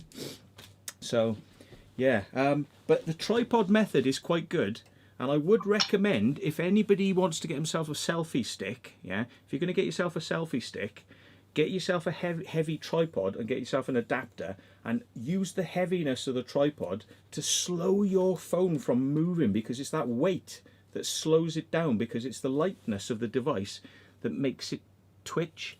It's that twitchiness that makes it go berserk, you know, and so just weight it down, you know, and even if you don't want to do the full gimbal lark. And Sam and Jess, do you want to tell them what you did to get yourself steady? Yeah, we used the gimbals, the DJI Osmo 3, and we borrowed what's that one? The Xeon Smooth 4. Xeon Smooth, which they pointed out something that I forgot I've got a problem with, is that wide. Do you want to tell them about the issues with why the Xeon didn't turn out the best for phones, but good for cameras? So with the new phones, they have the wide lenses, and you can actually see the frame of the gimbal when you go onto wide lens. Yeah. So it's always floating in your footage, so you got to zoom in a bit. So even though in our London bunker, you can see it in the corner now and then. Yeah. Oh, put it on gallery view again. Sorry.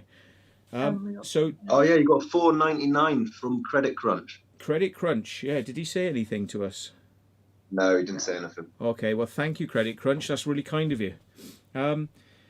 So yeah, you found out, because I thought, I'm going to go Xeon because I've done Xeon in the past, and I like the adjustability through the Bluetooth app, you know, that you can adjust it. So I thought I'd go for that for a phone. But unfortunately, the way it's designed, it's like the lenses, even though the lenses are on the far end of my camera, and I can put them that side, because instead you could go that way or you could go that way, so I can push them far away, it can still see the edge of the gimbal on wide, because the wide angle lens is so wide. You know, so if you don't mind filming a little bit closer in, you're not going to get that issue because you're not going to be using the wide. But the DJI, which I'm not such a fan of, because I believe that the app doesn't really do very much and doesn't allow you to change the speed and things like that. You know, it's kind of, I don't know what it does do, in fact, the app, but I think it's more kind of, it gets your buttons working on there. So the buttons. That's it. All it does is it makes the buttons work. Buttons, yeah. So you can start and stop recording by pressing there instead of having to press on your phone. Yeah, and the app, you can't. It's not actually full wide lens on the app either, on the DJI app. There you go. So you've got to end up using the phone's thing to be able to access the light modes and turn the light on and off, wide angle, telephoto, and all that sort of stuff. Yeah. So it's worth thinking about, but I mean, they don't have to be expensive because I mean DJI are doing those brand new off the shelf now for like what was it, £100? £99, yeah. 99 quid, delivered to your door sort of thing from Curry's and all that. Yeah. I have heard from a few people, and I think you experienced it a little bit, that some people have had little shaky issues and weird things where you've kind of got to do tricks to kind of get it to behave, and then it's all right. But you learn there's little sort of things where it can sort of auto vibrate a bit, and then you can kind of stop it. You know, so you did something like that, didn't you? You found there's a little trick you got with yours that there's like when you turn it on, it's sort of a bit, and you sort of like do something like move it. Yeah, and then that's when we were using Luke's DJI. Sometimes when you turn it on, it would just go a bit crazy, but it seems to be fine now. And then it started making a ticking noise when you move it left to right. Yeah.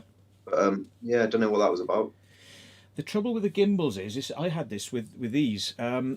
They're pressure fits. They're not screwed in fits, and because they're pressure fits right. and there's a lot of weight on them, I think after you use them a lot, that sort of hinge there is basically, it's like that, you know, that's a pressure fit. It's just pushed on tight, and after a while it starts to work its way loose, and then it wants to. It's a graphic. I'm going to lose the monetization, right? But it's just loose, and what can happen is that surface to that's doing it there. You can see that surface to that surface has opened slightly.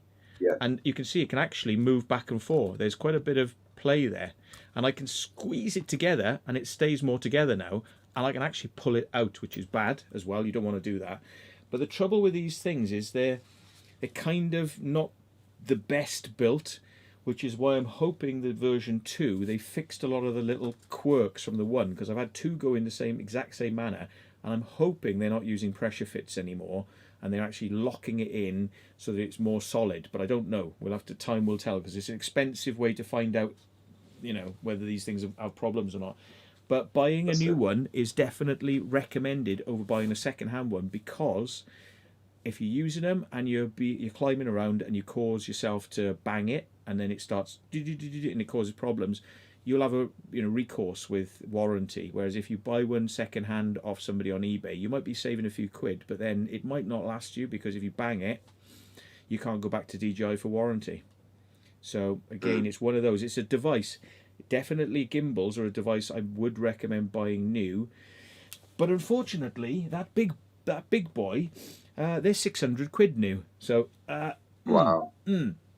So I couldn't you quite just got stomach that. $3.99 from Explorer and Kev. I found the Osmo Mobile shakes when it gets too hot. There you go. That's an important point, actually. Do you have to do any balancing stuff on yours? Beyond Yeah, you have to balance it. Beyond just the sliding it into position? No, so you put it into position. You have to get it perfect so it doesn't exactly the same as yours, mate. But then there's a clip on the back as well. You have to line that up perfectly. Right. But it's pretty much the same as yours, man. Yeah. I mean, if you saw what I did earlier on, remember that it has to be balanced in every single axis. That's it. Okay, Yeah. so it has to be every single one, right? And if it's not, the motors will get hot, and then it might overheat and it might start creating problems, jittering, or it'll burn itself out, you know.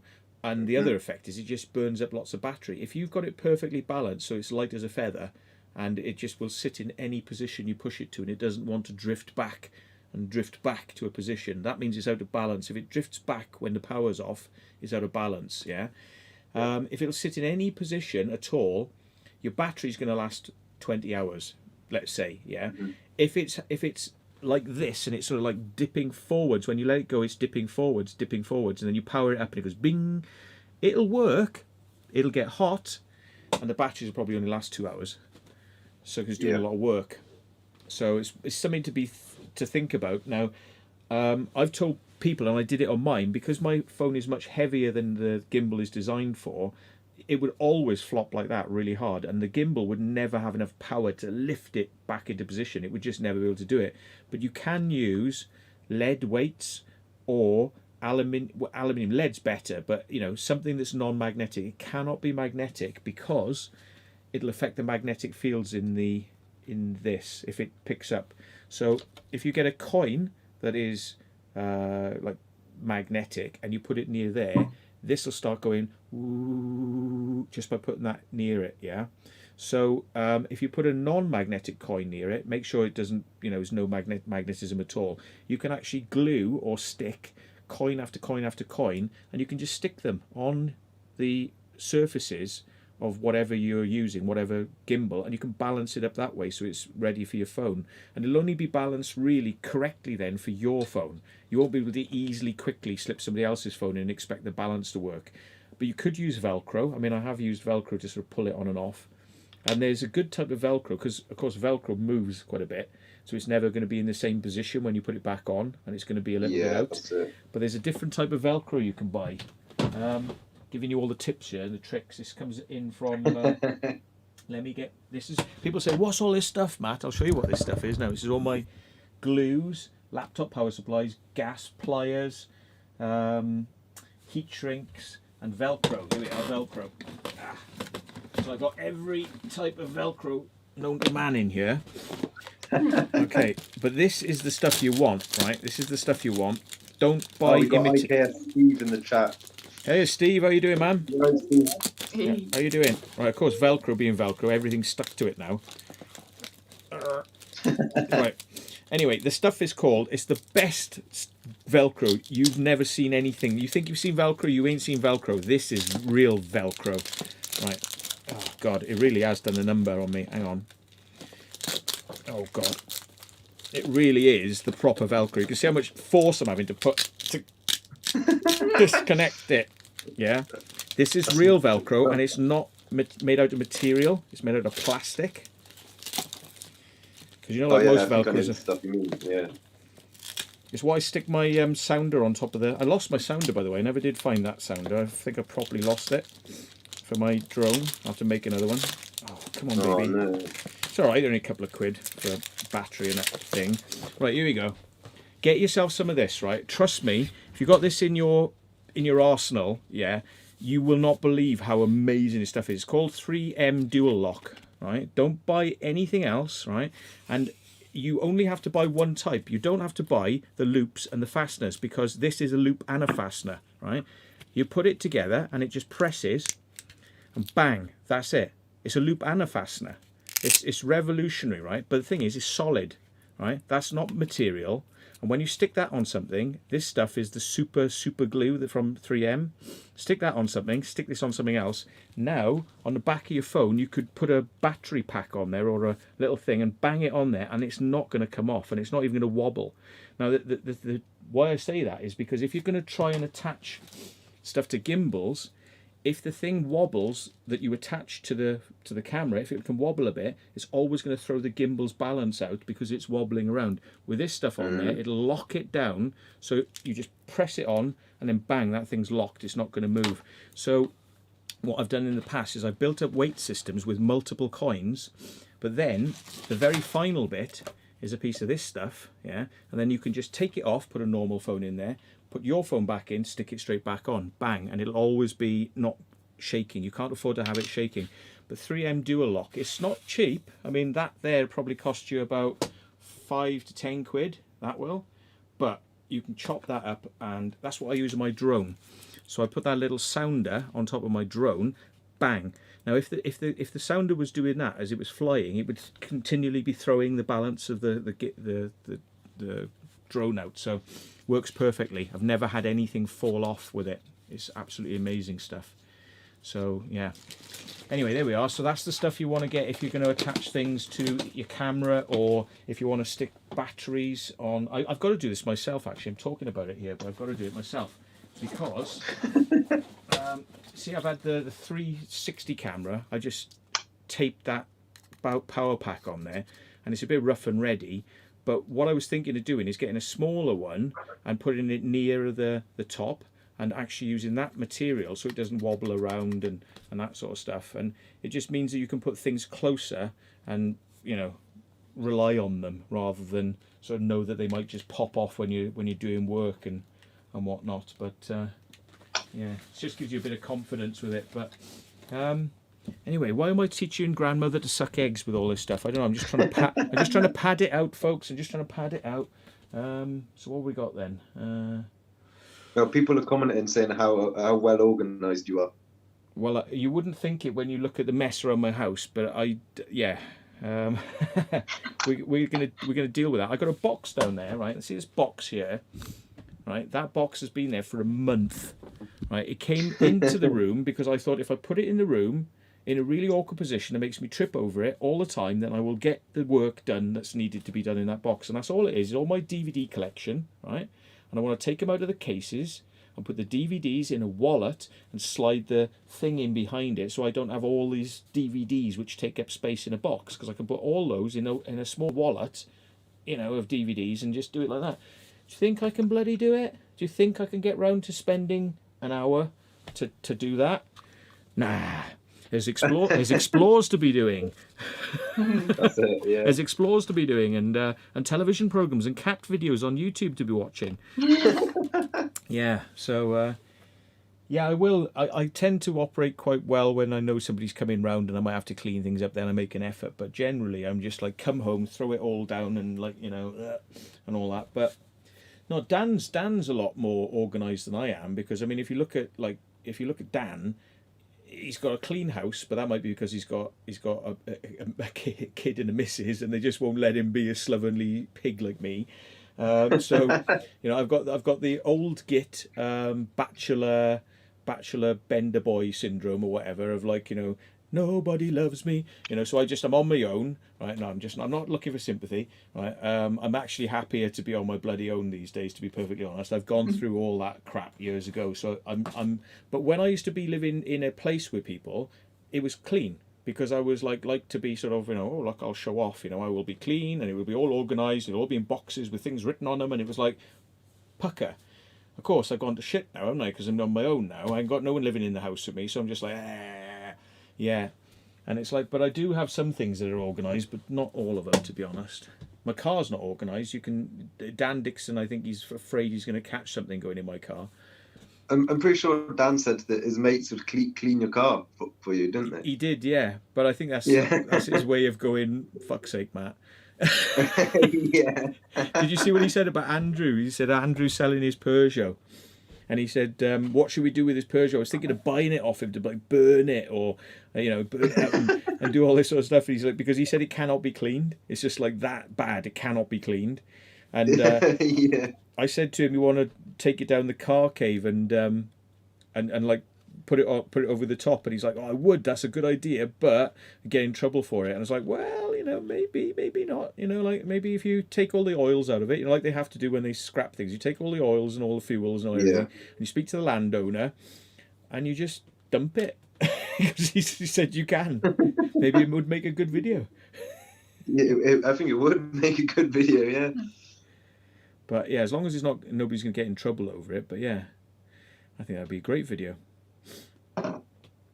Yeah. They could send it to the bottom of the lake or whatever, and then in 10 years' time they could come back with his underwater camera and see what state it's in. Yeah. But there we are. So what else have we got? I mean, it's basically the things you need to do these explores well, I think, is like location, weather, light, or lights if it's not well lit. Maybe something to weight down your phone so it's not shaking around so much. It doesn't have to be an expensive gimbal, but it's lights and something to stabilize your phone maybe. And it's not good enough to have one of these anti-shake things. They're not, they work as long as you're sort of like that, but if you're moving like that, they don't do much. They're not going to help you. No. So and that's another thing, you can't use the wide lens on the phones with the anti-shake mode on. Mine does have it in all of the things. Oh, it does? Yeah. Oh, nice. Yeah. Oh, you got £2 from Faztastic. Hey, guys, would you ever explore in Hereford? In Hereford, I would indeed. Yeah.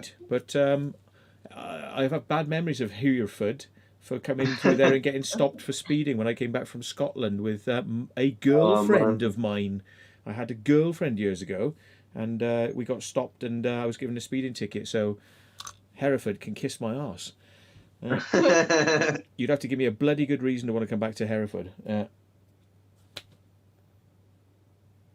So Loads of people are saying to scroll down your chat. Oh yeah, Oh, apparently sorry. your chat's. I'm yeah. not looking at my chat at all. I'm really sorry, but I'm assuming that you're going to tell me the comments because they're so Yeah. professional, so professional.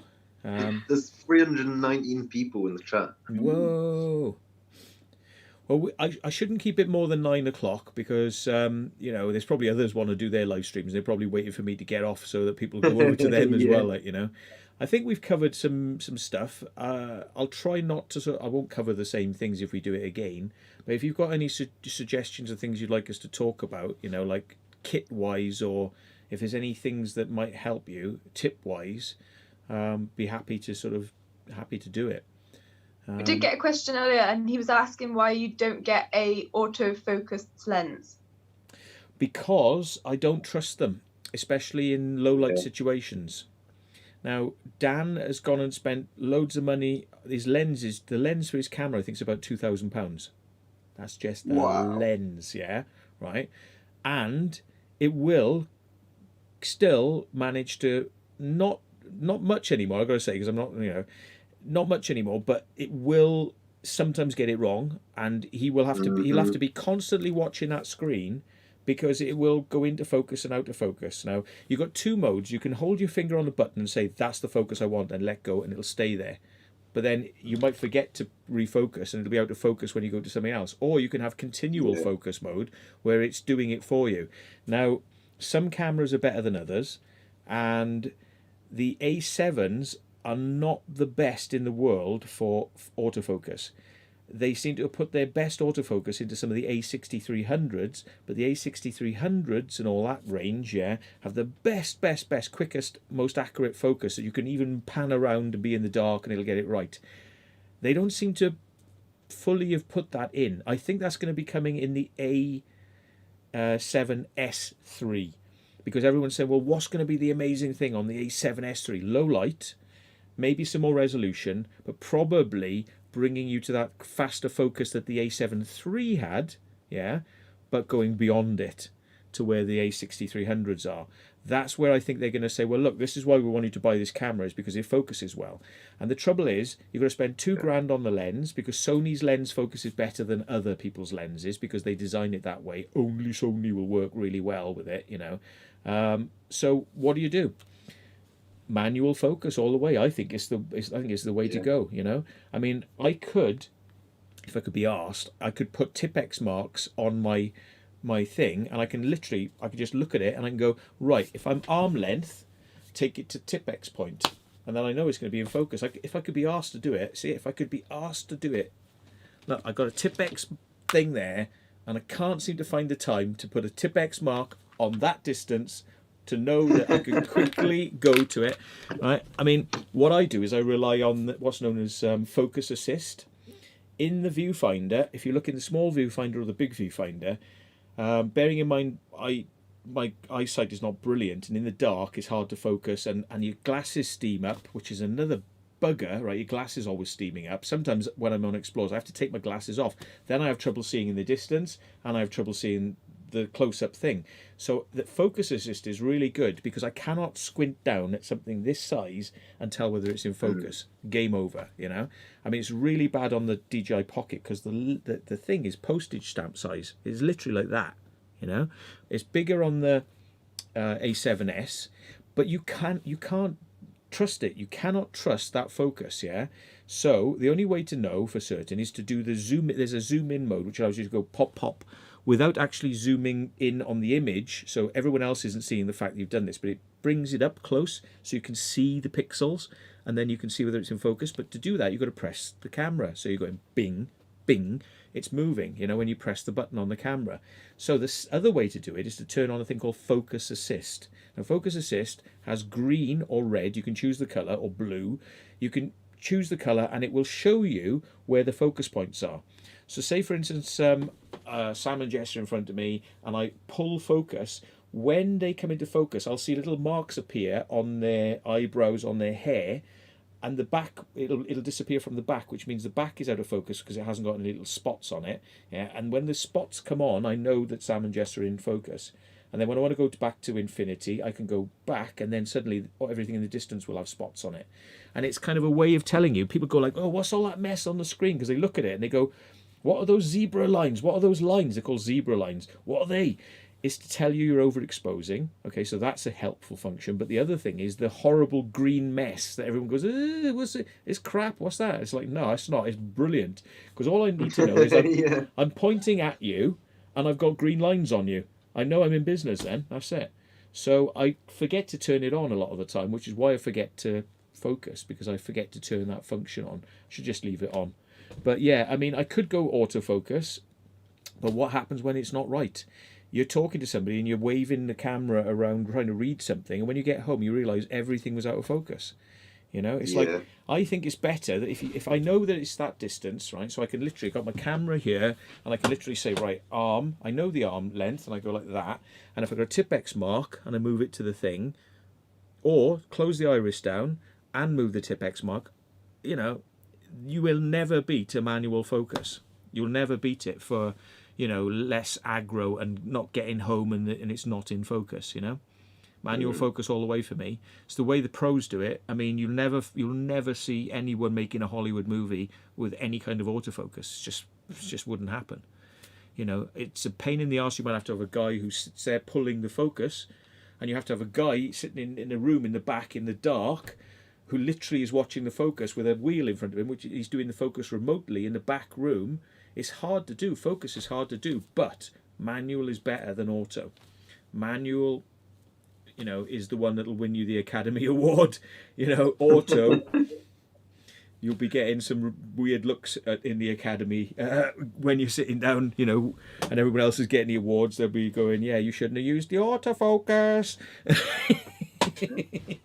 So, yeah, I'm a big manual focus person, all the way. I mean, and unless you got one of those like high-end 60, I think it's the 6600 or something it's called, 6600, they are good, but they don't work in low light. They're not like the A7S. See, Sony need to make this small camera with the low light, very light, extreme battery life, high resolution, brilliant autofocus. You need it all in one. But they make this camera is a bit good at this, but this camera is really good at this, but doesn't do that.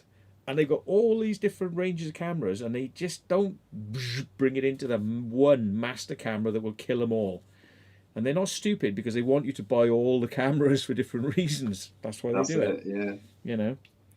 There's a couple of other questions. People are asking, would you recommend a good power bank, and any tips on editing? Yeah, again, branded power banks are probably better than unbranded. If you buy them from China, if you buy them with weird names on them, you forget it. They're going to say they're 10,000, 20,000, 30,000 this and all that. I mean, they'll say like 100,000 milliamp hours. It's like, well, that would be the weight of a car battery. So I'm sure they're not fitting that in. Yeah. I'm sure they're not fitting that car battery weight into there somehow. It just doesn't add up. But, you know, this is the crap. If you buy it off eBay, it's going to lie to you. You may be better off biting the bullet and buying one down at your local Asda's, Tesco's, Curry's, you know, because the ratings will be correct. That's all I can say on that one, is just buy them from trusted sources, because lithium ions are the most copied, most abused ratings on batteries anywhere. You know, you can't trust it. So you have to buy good brands. Yeah, that's it. Yeah. And editing, someone asked any tips on editing? Editing, God. I did a video on showing how I edit, and I'm sure a lot of it might go whoosh over people's heads. But I was going to do a follow-up, and I never did, because I was going to show you the iPad versus the phone, because Sam and Jess are editing on the phone. Dan Dixon edits exclusively on a phone this size with his fingers. Beep, beep, beep, beep, beep. Yeah. And he makes this noise when he does it as well. He goes beep, beep, beep, beep, beep, beep, beep, beep, beep. Yeah, that's how he edits, folks. So, yeah, but I mean, I think there's something to be said about size, because my eyes and I have to, you don't see me like this a lot, but I mean, like when I'm doing close work, my eyes are focused great for that screen there. Now they become locked because I'm getting older, yeah? So it's harder. So you've got to have bifocals or you've got to have close focals, and they only work at a certain distance. So it means you've got to set yourself up correctly. But I'd rather work on something big with clumsy fingers, because then you can do more accurate stuff over a larger area. Tiny means you've got to be so, with your fingers. Real estate helps. And to be honest, tablets are a great way of editing right now, whether you want to have an iPad, right? The newest operating system, I think it's 13 on an iPad, actually allows you to do something crazy. Plug in SD cards to get your footage off the camera. Oh, Apple, how long? 10 years you've been at this, right? Now you can plug in an SD card. I think you can even plug in a hard drive to copy footage onto your device. It's true. I mean, I couldn't believe it. So it's revolution. Revolution. Yeah? It used to be a pain in the arse to get your footage onto an Apple device to edit it. It used to be a pain. I don't even want to know how people used to achieve it. It was a ball ache, yeah? Not so much with Android. Android, happy, joy. Plug in, transfer footage. Get your SD card, plug it into the phone. That's another way to do it. Not quite as easy as plugging it in there, because you can have the big memory. You can have a 256 meg SD card on here, and then you can put your memory card in, transfer some more footage into it, and then edit it on the phone. But phones ain't big, so you're going to need a tablet size device to do it on. So I was going to showcase, I keep meaning to get round to it. There's two things I've got to do. I've got to do the light review, because I was sent a couple of lights by a light company to review. And I'm going to do an honest review, even though they sent me the lights. They're probably not going to be happy with the review, but it'll be an honest review. But they need to hear it, because they're missing a trick, because they could be selling as many lights as Olight do if they just incorporate a couple of little features. So what else is there? That's the one thing I've got to do. And the second thing I really want to do is how to edit on the cheap. Not really telling you everything you need to know, but just basically saying, right, let's take 3 devices, a computer, a phone, and a tablet, right? And let's take you from scratch, install the software on there, take a memory card, plug it in, transfer the footage across, and do a quick minute edit, and put some transitions in it, and then say create, and then say upload to YouTube. And just really make it as basic as that. It's not going to be a masterclass. It's literally going to be like, come on guys, you've all got phones, so there's no reason you can't be doing that on your phone, apart from... Well, I couldn't believe it when you and Dan said that Dan edits all his videos on his phone, and then I got the software, and it's wicked, man. It's really good. It's a bit of a trade secret. Yeah. It's a bit of a trade secret, because a lot of people are managing to do stuff that's quite amazing on their phones, so they don't have to invest in expensive equipment. And the speed and the quality of a phone is pretty much comparable to a computer. I've got a 500 quid graphics card in there. That computer, I only paid 300 quid for it. That's a £20,000 computer when it was new, right? That's got 60 gigs of RAM in it, and it's got hard drives hanging out of it all over the place, right? And that phone there, and your phone, your Samsung S8, I think it is, or S10, which one you got? S10. S10. They can keep up the speed, 4K footage. They can render it as fast as that computer there, with all the graphics cards and all the noise and all the heat and all the size and all the table and monitors and everything, and you can do it on a phone. The technology has come on so much, you can do it on a phone. And the phone does get very hot, though. Does get hot, yeah. You might have to just put a fan blowing on it. Blow a fan on it, exactly. Yeah. Yeah, that's it, yeah. And you could possibly put the phone... Obviously, when you're doing it, you need to keep the phone alive. You need to be charging it as well. Yeah. So you want to turn the brightness down all the way, so that it doesn't heat up from the brightness of the screen on your phone device.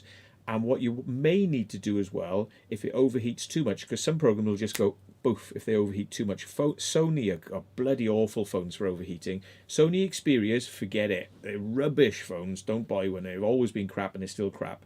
Yeah, worst for overheating. And Samsungs are good. They're not too bad. Some are good, some are bad. We could advise you on which one to get if you want to, be advised on it. But you probably got one that can do it. But if it starts overheating, turn the phone into energy saving mode. There's a button that says energy saving. Yeah. It turns the processor speed down. It'll take longer to do it, but it won't heat your phone up and burn the phone up. So there's ways to slow your phone down to do a render, and then once you've done it, turn it back into full performance mode, and it'll jump back up. But if it's a short video, who cares if it gets hot? Because if it's only going to take 5 minutes, it's going to get hot. But if you're going to do an hour of scorchingly hot, it could damage your phone. So That's it. Yeah. you know, turn the speed down on the phone. You got £2 donation from Jackie Green's Cats and Things. Sam and Jess, what editing software do you use? Trade secrets. Secret, yeah. Trade secrets. Go on then. Reveal your secret. Reveal the secret. Which is actually Dan's secret. He might kill us. I know. It's a secret. But it isn't really. But I mean, the software's freely available, but there's so much software out there and so much of it's crap. Nestled in about 1,000 apps for video editing are 3 probable brilliant apps. So, go on, Em. It's called KineMaster. Yeah, spelled with a K. Yeah. KineMaster. K, yeah. KineMaster. Yeah, that's it. And you got to pay for the premium. You got to pay for it, otherwise it can have a little logo in the corner, isn't it? Yeah, that's it. I think it'll allow you to edit in low resolution without the logo, but if you want to go high resolution or 4K, you definitely have to pay. Otherwise, a logo or 4K it won't even let you. It's like £2.60 a month or something like that, so it's definitely worth it. So cheap. Yeah. Really. I mean, some people might say, why do I want to pay £2 for a video editing app? It's like, well, I mean, do you know how much it costs to Premiere? Right, Adobe charge you £20 a month plus VAT, right? So that's 12. What's that? 12 times 20. So that's 1,220, 240. It's going to be about £300 a year for just Premiere. That's not Photoshop, right? Photoshop would be extra. If you wanted to have the media encoder, that'd be extra. If you want all the packages from Adobe, it's about 40, 50 quid a month. So yeah, that's 500. So that's 50 quid times 10, 500, 600 quid minimum a year to be with Adobe. You know what I mean? So 24 quid for a year's worth of KineMaster, that's pretty cheap. Yeah, it's great. When you see what it does, it'll blow your mind. That's it. Yeah. It's not the most intuitive, but you get used to it. It's not the most fluid. Dan is a master. I said to Dan, you want to do some videos showing people, but I don't think he does really, because he's a master at it. And bear in mind, he would be giving you the secrets of the universe. Yeah. Because he does stuff that I'm like, how do you do that? I could do it on Premiere, not a problem. I can bang stuff out in Premiere all day long. Special effects, superimposition, chroma keying, luma keying, alpha channels, text animation, following people around, blurring out faces, lighting areas, colorizing, all that, great, yeah. You try doing that in KineMaster. It's a lot more, what is going on here? But you can do it, but it's not as obvious as it seems. I think it's powerful software, but it's not as just straight down the line obvious. Yeah, that's right. I tell you one that is down the line straight obvious is the competitor. Not on Android devices, because KineMaster is only on Android.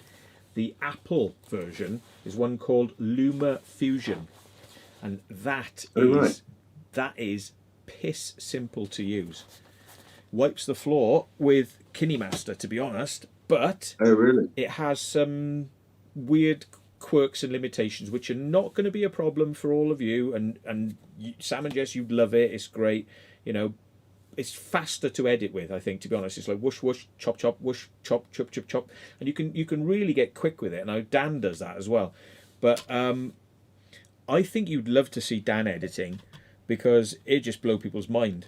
And then you probably go, that's how you do that, you sly bastard. I've been wondering how to do that for ages. And he'd be like, he's got ninja skills, He's got ninja skills on that program. And I would like to see his ninja skills. So yeah, I'd like to see it too. Yeah, but he's giving away his trade secrets. It's like a master mason telling everybody how to build churches. You know what I mean? It's like once the secret's out of the bag, that's it. Yeah. So that's the thing is, if you've got a computer, you could get some cheaper editing software, but it may not be as advanced and it may not render quite as quickly as Premiere does. Some might, I mean, but I really don't go into it heavily to kind of know what software's out there, because I would rather use the de facto standard, you know, and not immerse myself too much in cheaper bits of software for the PC.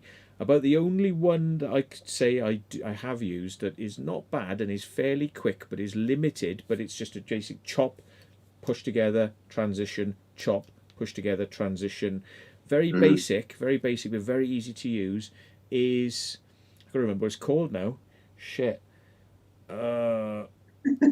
Talk, and I'll try and remember what it's called, because I haven't used it in ages. I haven't bloody used it. So yeah. So have you used any other software apart from KineMaster then? Have you ever tried anything else? That's all we've used. Yeah. Yeah, I really like it actually. I'm still, obviously we're still learning, but I'm starting to get the hang of it now. Cool. There's new software coming out all the time, and this is the thing. See, I mean, it might be slightly lagging behind on what's available for the computer, but this software is mostly designed for capturing screens. So I know a lot of people use it for like pirating movies. Not that I do this, but I know what a lot. You can literally say, I want to capture this area of a screen, and if that happens to be a playing video from YouTube or a playing video from Netflix or something like that, it will capture that part of the screen, you know, and it will just write it out to a huge file, and then you can bring that into the editing suite that comes with it, yeah. And that editing suite is quite good because it's designed for doing tutorials and for like doing for showing people, because you're capturing your screen. So you say like, this is what you do, and then you point the mouse around and then you click, and afterwards when you drag it into the editor, it will make the sounds when you do click. It'll go click and it'll make a sound, and it'll actually like deform. Oh Christ, maybe people remember what is called in the thing. I gotta remember, it's Camtasia, because it's a camera. It's Camtasia, right? But it's designed for capturing screens and doing tutorials, but you could also capture video with it, but you can just use it as a video editor. You can drag in your SD card footage into it and edit with it. You know, there's no reason why not. And it's actually quite easy to use. It's what it's like, the term is snapping. It's got snapping. So when you bring something close to something, it sort of snaps into place.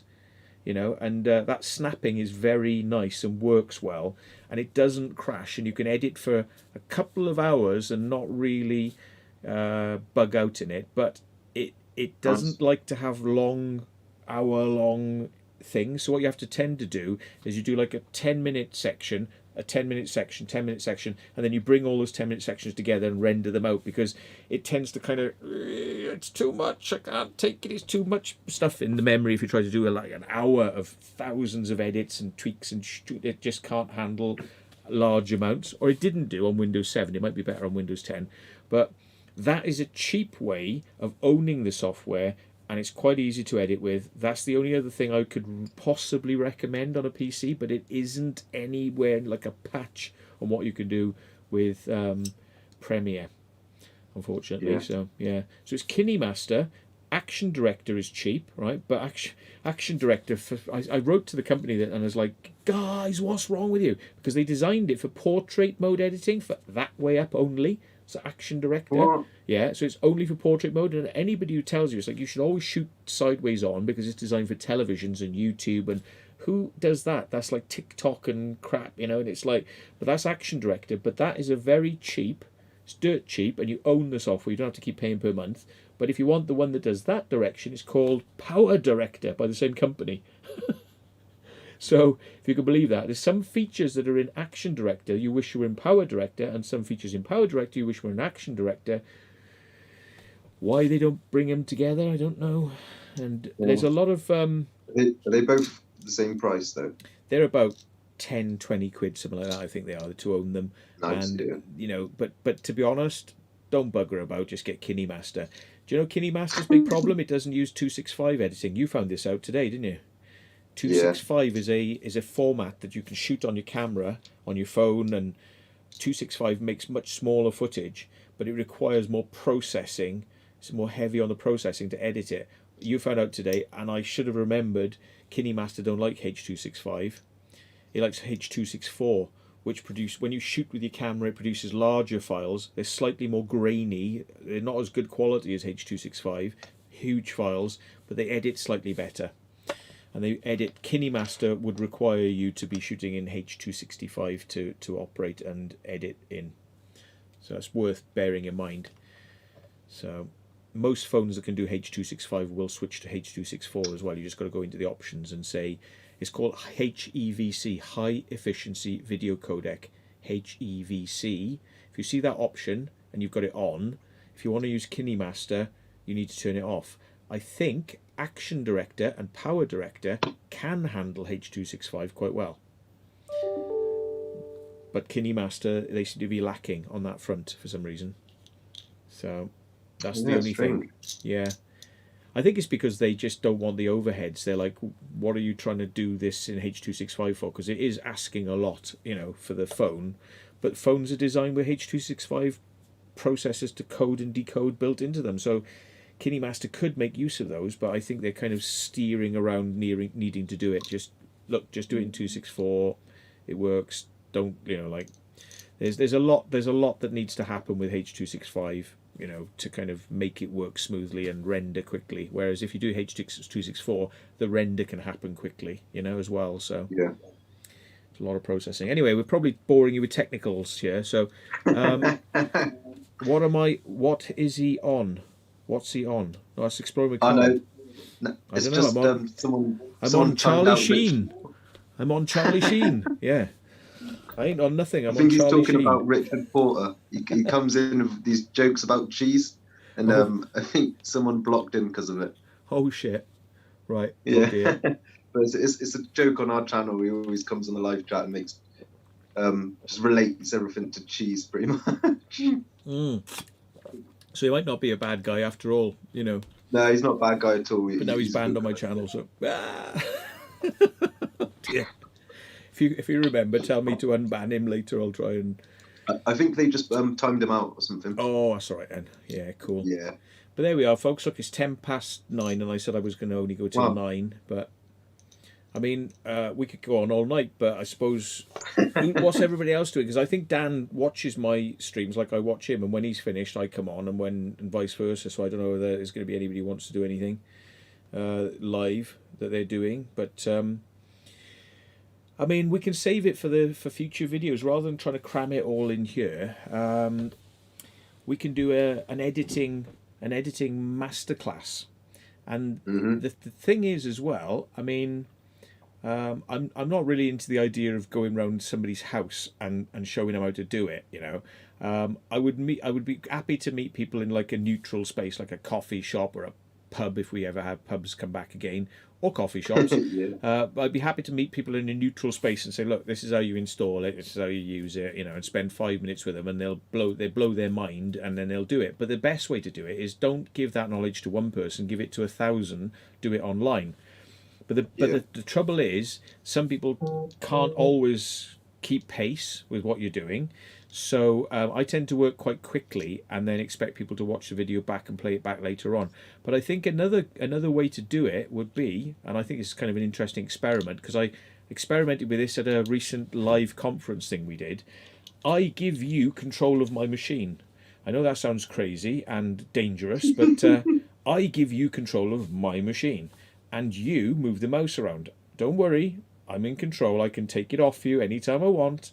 Right, you're not going to be hacking my machine, but I can literally say to you, right, okay, so you're going to do the edit, okay? You do it, and then see what problems people encounter with, I'm expecting them to pick it up like this, but I don't understand. They may not understand left click, right click, and there's a lot going on. And if you take it down to the speed that they can handle, that might be useful for more people, is if I forcibly, it's like with my gimbal, if I slow it down, forcibly slow it down so I don't go whoosh over people's heads, and do a session where we say to somebody who hasn't had much experience of this, right, okay, let's take you through Premiere, see if this is your thing, yeah, and then we can do it on the phone, because I can let them share my phone too, exactly the same principle. They can be Oh, nice. controlling my phone and moving the thing and using KineMaster on my phone here whilst they're in, Scotland or Australia. Yeah, so I can get that up and I'll put it on the big screen because I'll be squinting or on it or whatever, and I can send that out on YouTube so everyone else can watch what's happening. But they are controlling my phone and I'm speaking to them through that device, and they're doing it, but you're all getting to see what we're doing on the live stream. And I can do it. You can do that on the Apple, you can do it on the Android, and you can do it on the PC. Haven't tried it too much on those devices, but it is possible to do it. So, I mean, I just thought it might be, rather than me, like talking down to people and sort of like whoosh, whoosh, whoosh, and people saying, slow down, Matt, and calm down. And it's like, let them do it at the speed that makes sense to them. And it's a good idea, man. It'll teach me what are the things that people get stuck on, because to me, I think that everybody should just know that instinctively, and then I can see where people are not quite getting it, and it'll force me to slow down to kind of address that point that to me would be a very simple thing that to everybody else is like whoosh, so. But if I can get around to it, you'll have to pull me up on it and say, Matt, where's your video session? Let's do your video thing. Because I really like to do it, And to me, I'm just sitting back. This is like, I could do it with my eyes closed almost. It's like, right. So it's like, how do I do this? And it's like, well, can you see where it is? And can you see how that works? And they like, and then, you let them do it at their pace. Just sit back and go, they're editing, they're using it. But it's a way to give them hands-on without having to drag them into a proper studio environment. And, petrol, time, coronavirus, blah, blah, blah, blah, blah. It's a safe way to learn. So, Plus, I don't want anyone in my house. Because I've had a guts full of it. So, they'd have a heart attack anyway. It's all a mess in here. It's probably wise they don't. But, it's something I don't mind approaching it from that angle, like how to do it. And that's what I was saying. I think Dan could do quite well off this, because he could give like masterclasses in how to use software and how he does his titles and effects and things like that. But then everyone would be as good as Dan, you see. And I mean, fair play. I mean, I don't know if he wants to give away all his secrets, but he could kind of like, show you a few bits and pieces, and then you've got to put the pieces together. You've got to put all the pieces of the jigsaw puzzle. You get shown them all, then you have to click, I see how I could put these together and make magic, you see. So I mean, even things like people say, like, how do you do titles and things like that, and it's like, well, I just go to a website that I pay 10 quid a year, and I just type in the things and hit go, and it produces me titles, and then I download the file, and there's my title sequence. I could have done that in Premiere, but it would have taken me a day. But it takes me 20 seconds. There's a website that does it. That's it, job done. When people know your secrets, they go, oh, that's how you did it. And of course, then they can have really good titles for their channel. But like, once I've given the secret away, which is actually, it's obvious, it's plain as, plain can be, there are services that do these things. So once I tell you the secrets, then you'll all be at it. You'll all have bloody titles like mine on your channel, but you'll all be copying the same titles as well. So, you'll have your face on the skeletons going do do do do do do do and then you will all be using the same titles, because there's only about 20 or 30 titles on the whole bloody site, so you'll all be copying the same titles. You'll all have the flames at the end going, please like and subscribe. It's like, so that's how he did it. I wondered how he did that. It looked really good. It was like, he just did it, but it's bloody. So yeah, lack of skill there. I leave that to the title sites. Pay money and it's easier. So but yeah, you did your titles yourself, didn't you? Because you got the logo and you just did like an effect in KineMaster. I think you did that yourself. Yeah, we did that. Just different transitions and sound effects and stuff like that. Yeah. Simple, man. Really simple. Yeah, and it's very effective. I liked your title, because I mean, it's original. It's like, it's different. Yeah, thank you. Plus, I'm pretty chuffed with that logo, to be honest with you. It's good, man. That'll last you a while. Yeah. Yeah. Yeah, and it's short and to the point, so you're just straight into it, bang, like that truth seekers. I like that. It's a bit long, isn't it? But it's a trademark, so yeah. Yeah. This is a bit long. Yeah. So anybody else got? Why don't I look at what's say? Anybody got tips on the Zenmuse X3 Inspire 1 camera being blurry? Any tips on the Zenmuse X3 Inspire 1 being blurry? Well, it's probably to do with the ISO. Are you talking about in the dark? It gets blurry in the dark. Check that your ISO is not set to 8,000 or very high. Take it down to 100 and then see what happens, because if it's accidentally you put the ISO up high and you're compensating by turning the iris and the shutter down to get it to be able to see because it's too bright, yeah, take the ISO down, then adjust your shutter speeds, and you'll probably find that that's probably what's causing the fuzziness. If it won't focus, there's a possibility that you could have a problem with your lens, but I would try that first, and if that is not producing a result, speak to me about it and I'll maybe walk through it with you. You know, we could do a remote session or something, maybe, you know. So yeah, but that's probably what it is. I had somebody say exactly the same thing to me the other day, and it's like number one thing is like your auto ISO has gone on to manual and it's up high and everything's looking fuzzy and smudgy, you know. And yeah, because ISO is only meant to be used in the dark, it's not really meant to be used in the day, and if you've got it on, it will wreck everything. Yeah. So Leanna Basil's asking, what new videos do you have this coming out for us? Oh god, the amount of videos. I'm like IKS here. They got 6 months of material. I probably got about 3. Even if I had a video every day, I probably got about 3. Right, let's have a look. Let's just. I'm not going to tell you where they are. I'm just going to give you ideas. Abandoned Warehouse. You know what that one is, Sam and Jess. Yeah, Abandoned yeah. Warehouse. There's possibly I could do some of Dylan's base jumping. You know, get some of that on the channel because that's pretty cool. Avon Gorge. We done the Artist House today. Almondsbury Care Home, even though it all got busted up and there's nothing there to see, but I could do a small video on that.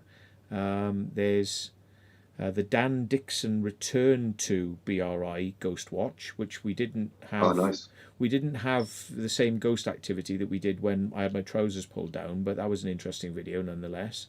There's too many of us, I think, that time.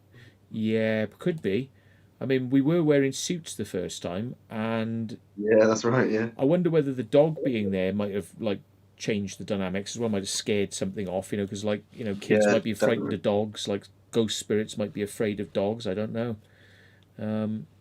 So we've got the Techno Towers look at the motorbikes place, which I resisted putting up because I was worried about the fact that that place had motorbikes in it, and I didn't want anyone to get any ideas. And it seems like somebody did get an idea about those motorbikes, and I'm like, yeah, file under my OMFG. So yeah, so that one could go up at some point. There's loads and loads and loads. There's a couple people asking about your gold disc again. Oh, it's somebody who lived in the house left it in the attic. They obviously didn't like it very much because they took everything else out of the house, but they left the gold discs up in the attic.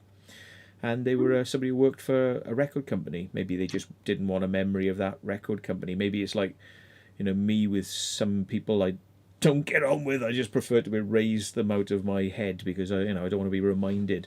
But it's a weird thing in it to like leave your gold discs behind. I can only guess that it was because they either forgot it or they wanted to have no memory of their time in that place for some weird reason, So they left it there. So what I've done is I took it and I stuck stickers over where it says what the record is and who won the awards. And I said, like, it's me. I won the award and I won it for being really good and making crop circles. And I just so it says Matt Williams was the best circle maker of the year and he won this award and that award and that award. And it's just a joke, really. It's a real disc, though. It's a real gold disc. But, wow. Yeah, so I just found it up the attic. So nice find. Yeah. But it belongs to this other person. I mean, they could turn around and say, it's my desk and want it back, and they're welcome to it if they want to. But I don't think I've never heard from these people who used to live here. There's the Dragon's Eye Cave. I got that one. Oh, that'd be a good one, man. Yeah, Yeah. there's the Return to Drake's Island. I need to get that done. That's a really good. Oh yeah, man. That'd be a great video. Yeah. That one. Oh, there's the beer factory. I won't say the name of the beer. Oh man. Yeah, I'm really looking forward to seeing that. I should do that like tonight. You should 'cause definitely do that. people are going to wet themselves when they see that. If you want a That's high very cool. octane, scary chase where we nearly got caught, and That was crazy. they had dogs with them as well, and they looked like they were going to set the dogs in to get us inside this place. So, yeah, that was high octane. Yeah, definitely. Yeah, people are going to be on the edge of their seats when they see that. That's great. In fact, That's a great one. Yeah. I really should do it because say something happened to my hard drive and I lost that footage. Oh. Yeah, you should definitely do it, man. Do you know what I do as a tip, right? I'll tell you as a tip. I've got a YouTube channel which I don't use for anything. It never gets used apart from I upload all my footage from a day's explore. I always upload it. I call it the dubs. Yeah, and it's just everything we did that day, not colorized, just chucked together and I chuck them up on this YouTube channel. It's great because YouTube don't charge me for the storage space, and I've got hundreds of gigs, maybe terabytes of stuff I've just stored up there. But the thing is, if somebody comes into my house, like if I have a raid by the police or something, I mean, I'm not saying I want that, but say it happens and they go, oh, we're going to take all your hard drives with us or something, you know, and then I haven't got access to my footage. I do usually, most of my stuff, I have a backup copy. It's on YouTube and I'm not paying for it. See? If you go and get Google Space, Google Drive Space, or if you go and get Apple Space, or what's that other one? There's a few services. What's that one that people use? Oh Christ, I can't remember it now. And it's always I active. think the Apple one's iCloud, isn't it? iCloud, yeah. And there's a few of them. And when you work out how much they're charging you per gigabyte per month, it's bloody expensive. You know, so really, the fact that I can upload whatever I want, as much as I want, privately to an unlisted place on YouTube, I mean, that is dynamite. Yeah. And don't underestimate, that is a useful function, folks. You know, that is bloody dynamite, and it's free. So you want to stick all the stuff. £2 donation from Baz again, saying when you're coming up north, Matt. Yeah, I'll be coming up north as soon as, I don't know when. As soon as Sam and Jess and the weather, and I just spent all my money on kit. Now I ain't got any money for You just got a petrol. £1.99 from William Lewis saying £1.99 to edit the beer video tonight. Ha ha ha. Yeah, okay. Well, you know, I mean, I could invite a lucky person to be on a Zoom editing session where they get to see the edit being done that we don't show the public, because sometimes, you know, like there's some things I don't want in these videos, and it's like that. Don't read that the wrong way, but I mean, there's like I have to take the swearing out, and there's a lot of things that we discuss that, you know, I don't want in the videos for obvious reasons, yeah? So it's like you'd be seeing a little bit behind the scenes, but I could invite somebody to come on an editing session where you literally, you know, I'll just sit back and fall asleep and let you do the edit. No, I can't do that because you'll start moving my mouse around and operating my computer. But I could literally let you start to do the edit, and sort of like you could see how much involvement there is in doing it, you know, and I can kind of like get you to kind of do it. You know, and then when you see the finished product, you will know that maybe the first 10 minutes is yours, or however long. That first 10 minutes, that video is you. You did it, you know? And then that would be quite cool, wouldn't it? Because it's like, well, that's my video, which, you know, you did the edit, like, you know? Yeah, that would be really cool. That would be really quite fun, I think, to do that. And then, you know, of course, it's going to slow down the process a little bit for me because I'll have to be there watching you doing it. But I've taught people to edit, and once I teach them and they go, ooh, ooh, ooh, ooh, ooh, and I go, no, literally, just I'll be here if you've got a problem, like, you know, just speak to me. And then I just go on, I've literally go on the bed and I've just been like, do, and playing around with stuff, and they're editing, you know what I mean? And it's like I've taught them how to do it, and don't do this and don't press that, and just do these things and you'll be all right. And then they go, oh, what have I just done? And it's like, hang on, click, click, click, click, there you go, you're back. And it's like, that's literally how I can operate, and I could literally let somebody, you know, do an edit if they want. Yeah. So, I mean, I could even make it super safe. I could do a virtual environment computer that has nothing on it and they cannot get into my main machine, and I could literally let them go loose on it, you know? So they can edit away Yeah. on that one and it's not going to connect to my master machine. But, you know, it's like it's a virtual machine inside the machine. Oh, I'm getting far too technical here now. Oh, you got £23.99. Here's half a tank. Get out and use the kit. Mike Smith. It's a great thing, thanks, Mike. But bear in mind, I've got to wait a month and something to get your £23.99. So it's wow. great. Doesn't take that long. Yeah. Oh yeah, because it's like you know, so Tracy So it Jackson saying I comes in could with- charge for it. Well, I could. It's like master classes in how to use the software. I could do. I could train people. Oh, you got £5 from Jackie's Green Cats and Things. Matt, if you're going up north, let Flex know, because I've agreed on going on an explore with him, and I'd happily learn some editing tips off of you. Flex, yeah. Who's Flex? Flex hangs out with Dan and that quite a lot when they go up to Cumbria. Oh, okay. Yeah, he has a channel. Cool. I'm not sure if I've seen his channel. And I mean, yeah, you can PayPal me if you want to send me money, and it means I don't get the 30%. I think is taken off by YouTube.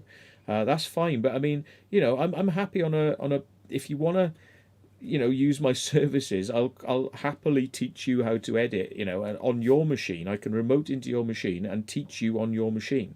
I can be sitting there watching you on your phone. You can put in software on your phone, and I can watch you on there. And I can say, well, do that, do this, do that, you know, and give you some coaching tips, you know. But if you want to sort of like help me out in a way, like I can get you like starting to do the edit, yeah, and then maybe I'll take over and finish it off, because I can see it being a slightly long process Someone's with you asking learning. for your PayPal. My PayPal is my email address, which is me@thematthewwilliams.com. I'll pop it in the chat. Yeah, just remember it's 2 T's in Matthew. Yeah. So that's all. But yeah, I mean, you know, I'm up for this because I've done it many times over the years. I like teaching people how to use a computer and how to use editing software. But I can be a little bit quick when I'm sort of like standing at the front of the class teaching, you know, because it goes a little bit over people's heads. So it's good to get them hands-on, because they'll learn it. It's like there's no point me telling you how to fly a plane. You need to get your hands on the controls, you know. That's it. It's the only way you're going to learn. So there we go. But I think it's an idea. We could do it, and it's of course it's material for the channel. It helps people. It gets you out the door filming stuff, and then you'll have a good go at editing it then. So we'll all get to learn about more great places to explore, because you'll be out there putting your videos up, and then we'll maybe go up to the same places and check them out as well. So it all works. There's a fly just come into the room. Hang on.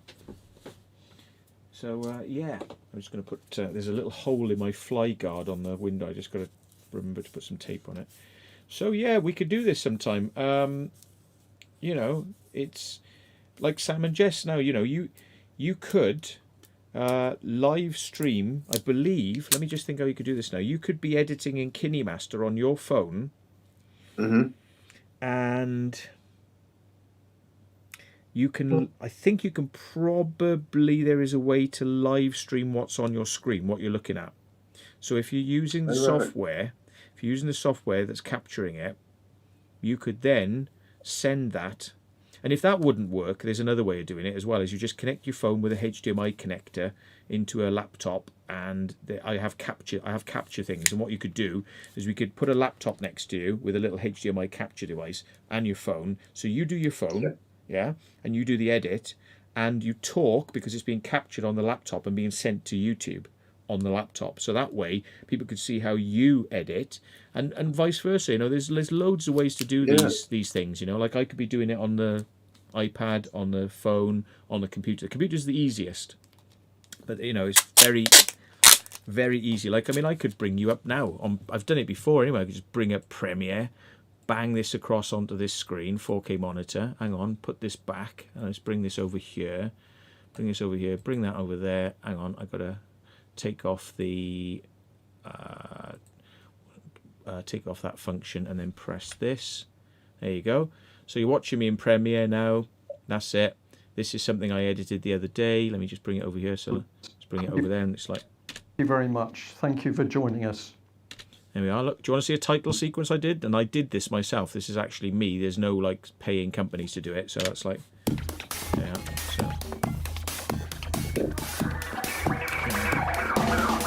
So it's like,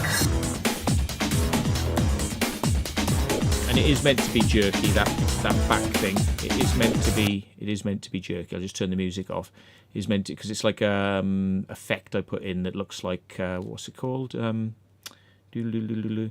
It's Star Wars. It's like the holographic effect. So yeah, and then I did the titles on the beginning as well. So I'll show you those. That'll be interesting. So you can have a look at the title sequence. It's all literally made from scratch. It's no sort of. That looks wicked, man. That's really good. I borrowed the video clips and heavily modified them so I wouldn't get done for copyright, but I borrowed the video clips, but this is the title sequence. So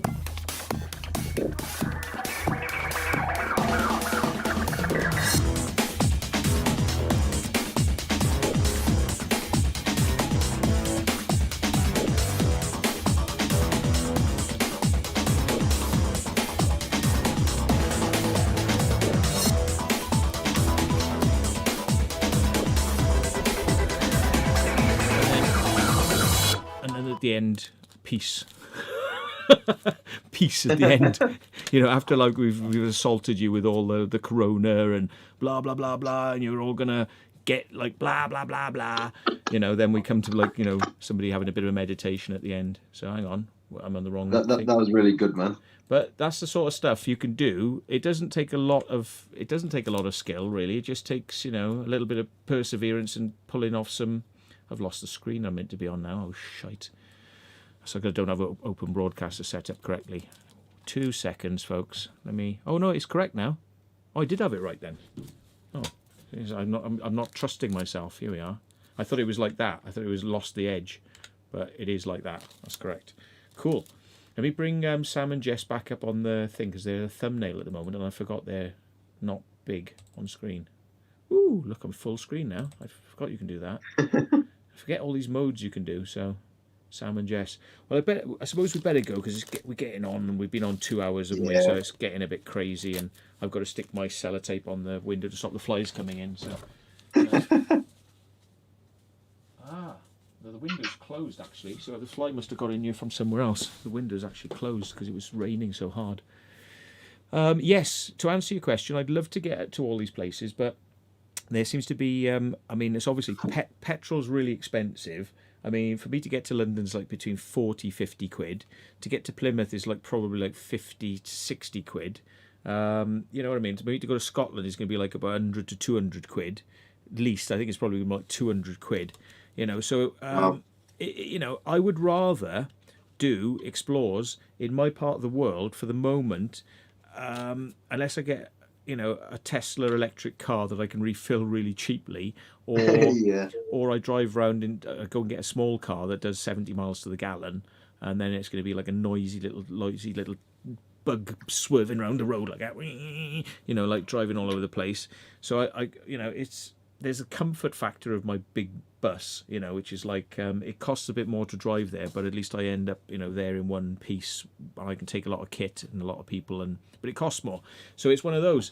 I'd love to go all over the UK and do everything, but it's going to be sleeping in the back of the car, can't afford hotel rooms, not quite at the levels which other people are at. So it's can't afford hotel rooms. Although we could do the sharing, which is like Dan and all those, they hire a place, like they get what do they call them? They call us Airbnb. That's the one, Airbnbs, and then between you all, it can end up costing like 20 quid a head, but it's still. Oh, you got £2 from Sandra Dogan.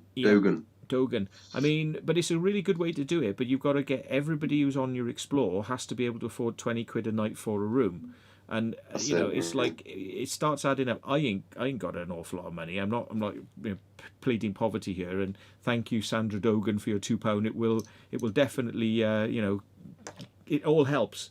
But there's consumable costs in. I've had to buy gimbal, bag, things like that. But now I'm back on track with those. Now I can start that's 325 I paid for the gimbal, 144 for the thing. This is on my eBay credit. I've got this, so this is not cash I got in the bank. This is eBay credit, and so it's PayPal credit. So I'll pay that off, when the payments come through that people have sent me, but they haven't quite come through yet. So it's one of those. It's like a trickle situation. It's like I can only do so much, and I can only do bits and pieces, and hopefully things don't break. So I've got to go and replace them, which is then going to mean I'm going to be hand camera or DJI pocket camera or, one of those. It's like, because people are like, why are you filming on these things? And it's like, well, because it's because the other equipment has been playing up and stuff like that. So I'd like to sort of get around more places, and yeah, we will, I think, but. If we do the stuff that's local, it's going to be more environmentally friendly. It means we don't have to spend hours on the road. It means we can get home and we can go sleep in our own beds, which means it's all cheap. Yeah, that's it. And I think we overlook sometimes the things that are in our backyards because we have the allure of going a long distance to something there. But if you just put your mind to it, there's things that are really close that are just as good, like that Tonedale Mill. That place is awesome, man. I love that place. I mean, what a hidden gem that's just like tucked away in the back of like a little village, and everyone goes like, oh, that horrible place over there. You go in there, it's like magic. It's just full of magic and great photo opportunities, and we didn't have to travel the whole length of the country to get to it. So I'm all for the mad explores, but I'm not quite funded enough to be able to do the big distance ones all the time. If I do one big one like that, then it means I can't do 4 or 5 extra small little ones. Then I've got to lay off. If I do one big one. Donald Smith just said abandoned wildlife park in Westbury-on-Trim, Bristol. Hang on, that's not Rove's Bird Garden, is it? I don't know, mate. I'm not sure. I think Donald Smith was the guy that we bumped into at the shops the other day, actually. Yeah. Westbury-on-Trim. Donald, you're not on about a place called the Rove's Bird Garden, are you? Westbury-on-Trim. Westbury-on-Trim is more coast, isn't it? I'm not sure. No, it's definitely Bristol somewhere. Is it north Bristol? I'll have a look now. I'll just look it up on a map a sec. Let me just look this up on a map. So, Westbury on. Oh, you got £4.99 from Jason Martin. Oh, Jason, thank you very much. And Jason hasn't said anything to us. He's just giving us. He's throwing us money, which makes me happy. Not just because of the money, but because it's pissing off the jealous people who said that we shouldn't be earning any. But they will be doing exactly the same thing when their channel becomes big enough. So, screw them. Yeah. So. Have a guess who I'm talking about.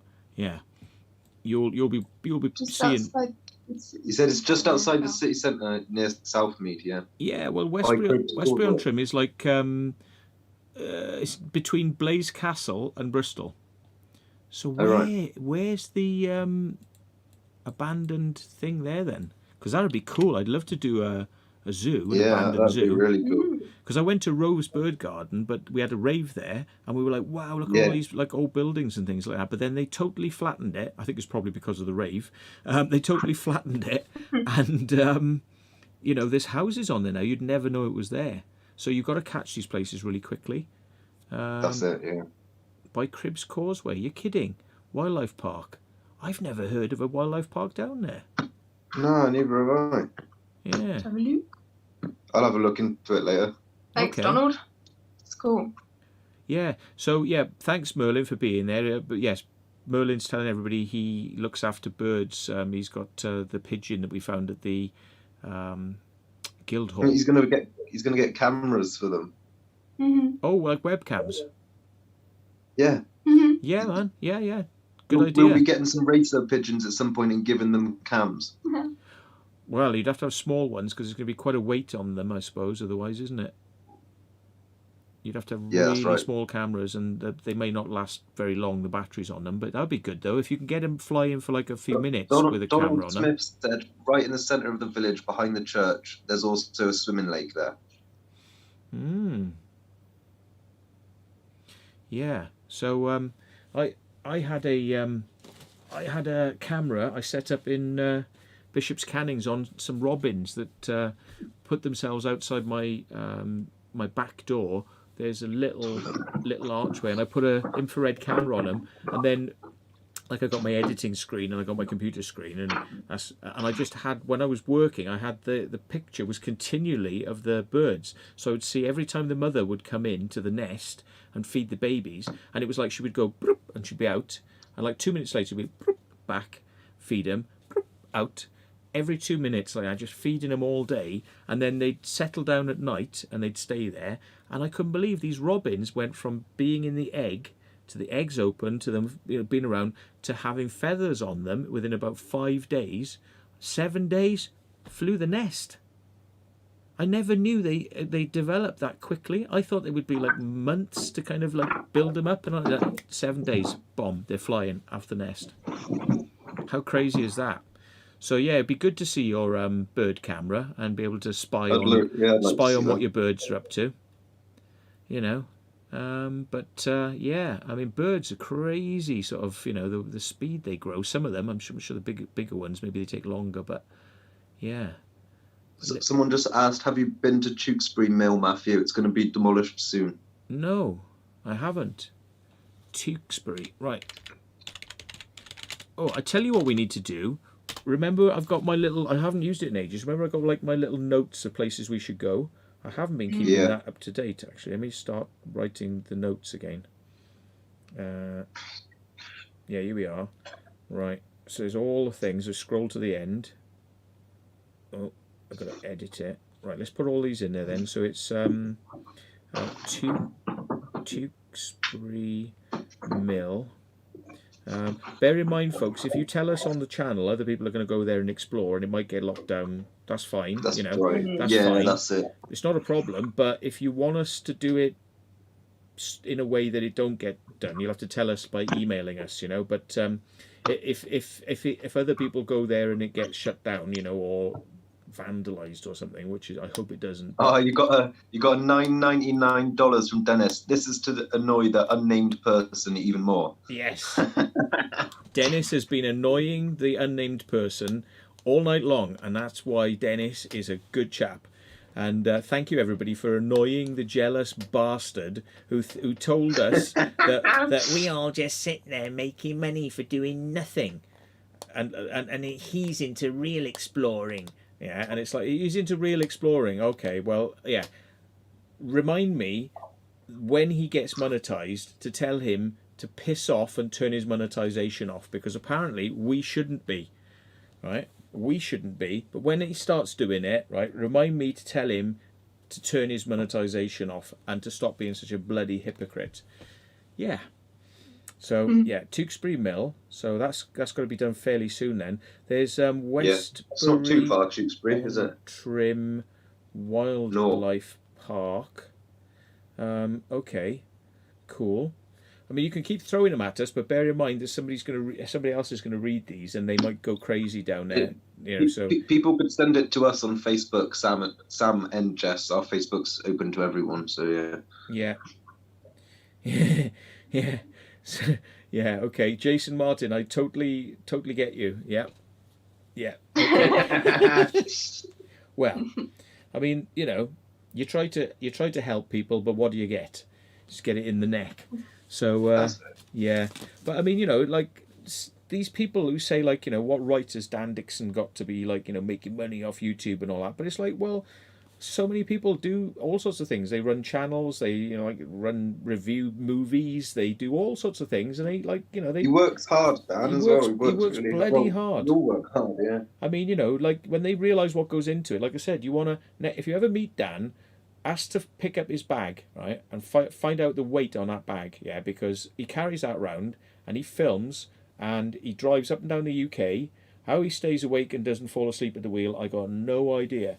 Because that guy is totally anti-drugs. I don't think he even drinks, does he? I think I seem to remember him saying he doesn't. I don't think he drinks alcohol.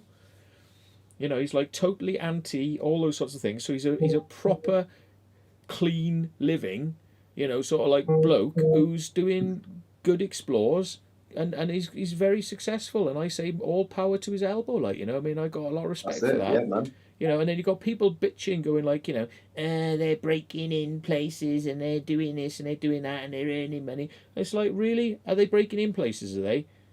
Yeah? Really? The only person I know who's probably going to get done pretty soon, nothing to do with me, for breaking in places and taking shit, is the person who's been having a go at me.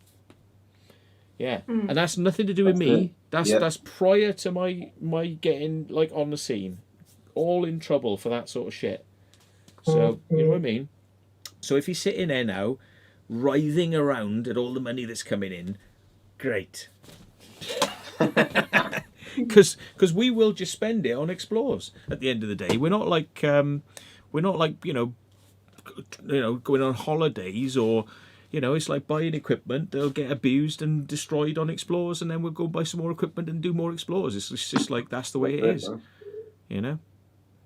So you know, we're quite happy to do that, and I'm hoping I will get you some chips next time. I thought about this on the other day. I should have got you some chips the other day. Fucking forgot. Sorry, man. Don't worry, man. But I want to take us out for a proper meal. Yeah, So that would be good fun. we do, but there's nowhere bloody open. So that's what I was saying. If we can go to fight, we can have to get a takeout, because you can't do a sit down meal. We'll have to get a Chinese takeaway or an Indian takeaway. Yeah, I'm up for that for sure. You know, so I'll spend some of these donators' hard-earned money on treating Sam and Jess, because they come out and do the explores with us. So you know, yeah. But there we go. So. You have to eat now before he falls asleep in the chair. It's funny, isn't it? I can stay awake talking like this, but if I start to edit, I will start to nod in about 20 minutes. So yeah, maybe if I do the edits with people there, I'll stay awake, because it stimulates me. That's a good idea. Actually, We'll be banging videos out 2 a day. Yeah. Makes you think though, because I mean, I'm one of these people. I work well with others, and I work well when I'm out filming. But then I get all this footage. I've got to bring it home, and then I've got to edit it now. Yeah. You know. Oh, you got $4.99 from Liam Kelly. Cheers, Liam. Yeah. So it would give me a bit of a kick up the arse to actually gonna make me cry, says Matt. Gonna make me cry, Matt, says Paul Seedall. Yeah, I know. But this is the thing, see, if I can motivate myself by getting you guys involved, and maybe you learn something, and it keeps me going, you know, it's kind of like get me going. Because, you know, I've been editing like 30 years of my life, you know what I mean? On edit decks, like with jog shuttle controls like this, you know, with tapes going and doing all that. And it's like, it's laborious, and it's like, you know, it never brought in much money doing it, you know. It was always for the love of, and it's like this is now starting to become something where it's actually paying for me to go out and do things I enjoy, instead of filming rugby matches and corporate events and things that I got no love for at all, you know. And I'm like, I even, some of them I even hated. I've done, believe it or not, I've actually edited a video for fox hunting, and I'm anti fox hunting. Right, and I had to and I was trying to you know, be humorous and like smile on my face, because it was bringing money in, you know what I mean? But it's like I edited a fox hunting video, and I had to make it look good and feel good for the fox hunters, because that's what I'm getting paid to do. You know what I mean? It's like you do these sorts of jobs, they're soul destroying.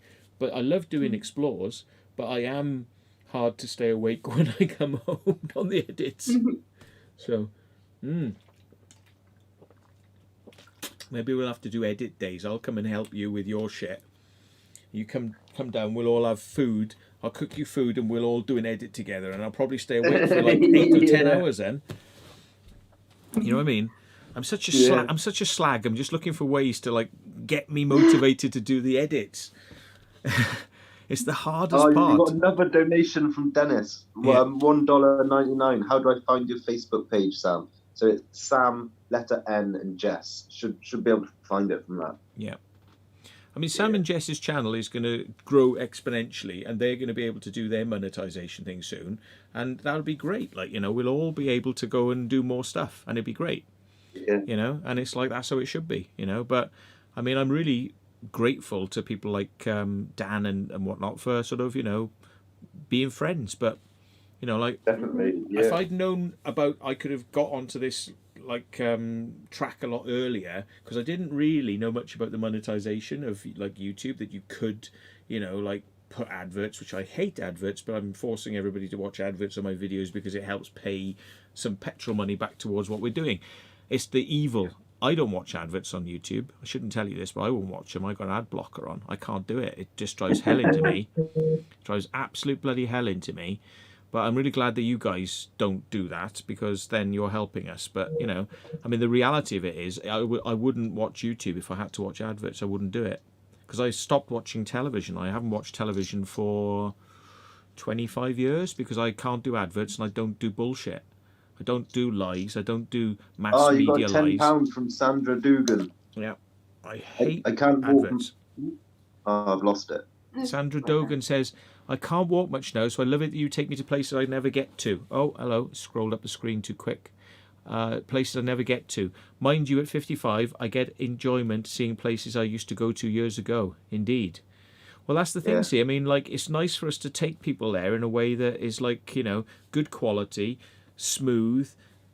I didn't think that people would want to see these long unedited sort of versions of the videos with like mega over the top details, but people told me, I said, what do you want? Do you want short videos or do you want long videos? Everyone said they want long videos. So Yeah. I'm crazy long, where Dan is nice and concisely edited. I mean, Dan's like more of a sort of like television format. That's a horrible thing to say, isn't it? Like that's like a rude thing to say about somebody. It's like Dan's like television format, but he's the closest thing to sort of like, without having advert breaks, like being on a television thing, is the closest sort of format thing that you can get, but with much better material. You know what I mean? Like television programs would take 15 minutes of material and repeat it 4 times to make an hour program, and just keep repeating and repeating and repeating, but like, Dan's stuff is like, is done like a television format. It's like an hour long video, it's a nice chunk, and he takes the best bits, but like people said to me, they like the long. I love the long videos, and you can just sit back and relax. It's almost like watching a movie, isn't it? I mean, I'm surprised people put up with it. I mean, how long have some of my videos been? Like 5 hours, 6 hours? Paris Catacombs? Must be about 6 hours of stuff. But I'm thinking, nobody's seen this much in this much detail. So it's like, there you go. Like, I mean, you could probably work out where I am, because I don't cut, or I try not to cut. You could probably transpose my video on top of a map. And this is the way my mind thinks. It's like you could get a map and you could go, there they are, and you could walk down. You go, oh, there's that turning, look. And then you carry on. You go, oh, they've turned right. And you could probably work out where we were on the map, by literally watching and following the turns. And that's because we try not to edit. And that's the way I kind of like the videos to be, because you feel like you know the place. It's like it's embedded, like, because you went on the full walk. Yeah. So it's just yeah. But I'm wondering what the future will bring, because maybe the cameras will get smaller and the gimbals will get smaller, and they'll be able to see in the dark. I think so. Yeah. It's going to get easier as I get older. It'll probably get easier. So at 70 years of age, I will just have a small backpack and a tiny little light, and it'll just be like, and I'll be doing really good and not having to stress myself out, like, so yeah. But what's this? Not for hunting, the something that hunt. They should be hunted a tough blood sport. Yes, yeah. I mean, yeah, I mean, this is the thing, see, I mean, I really like what I'm doing at the moment, because I like exploring.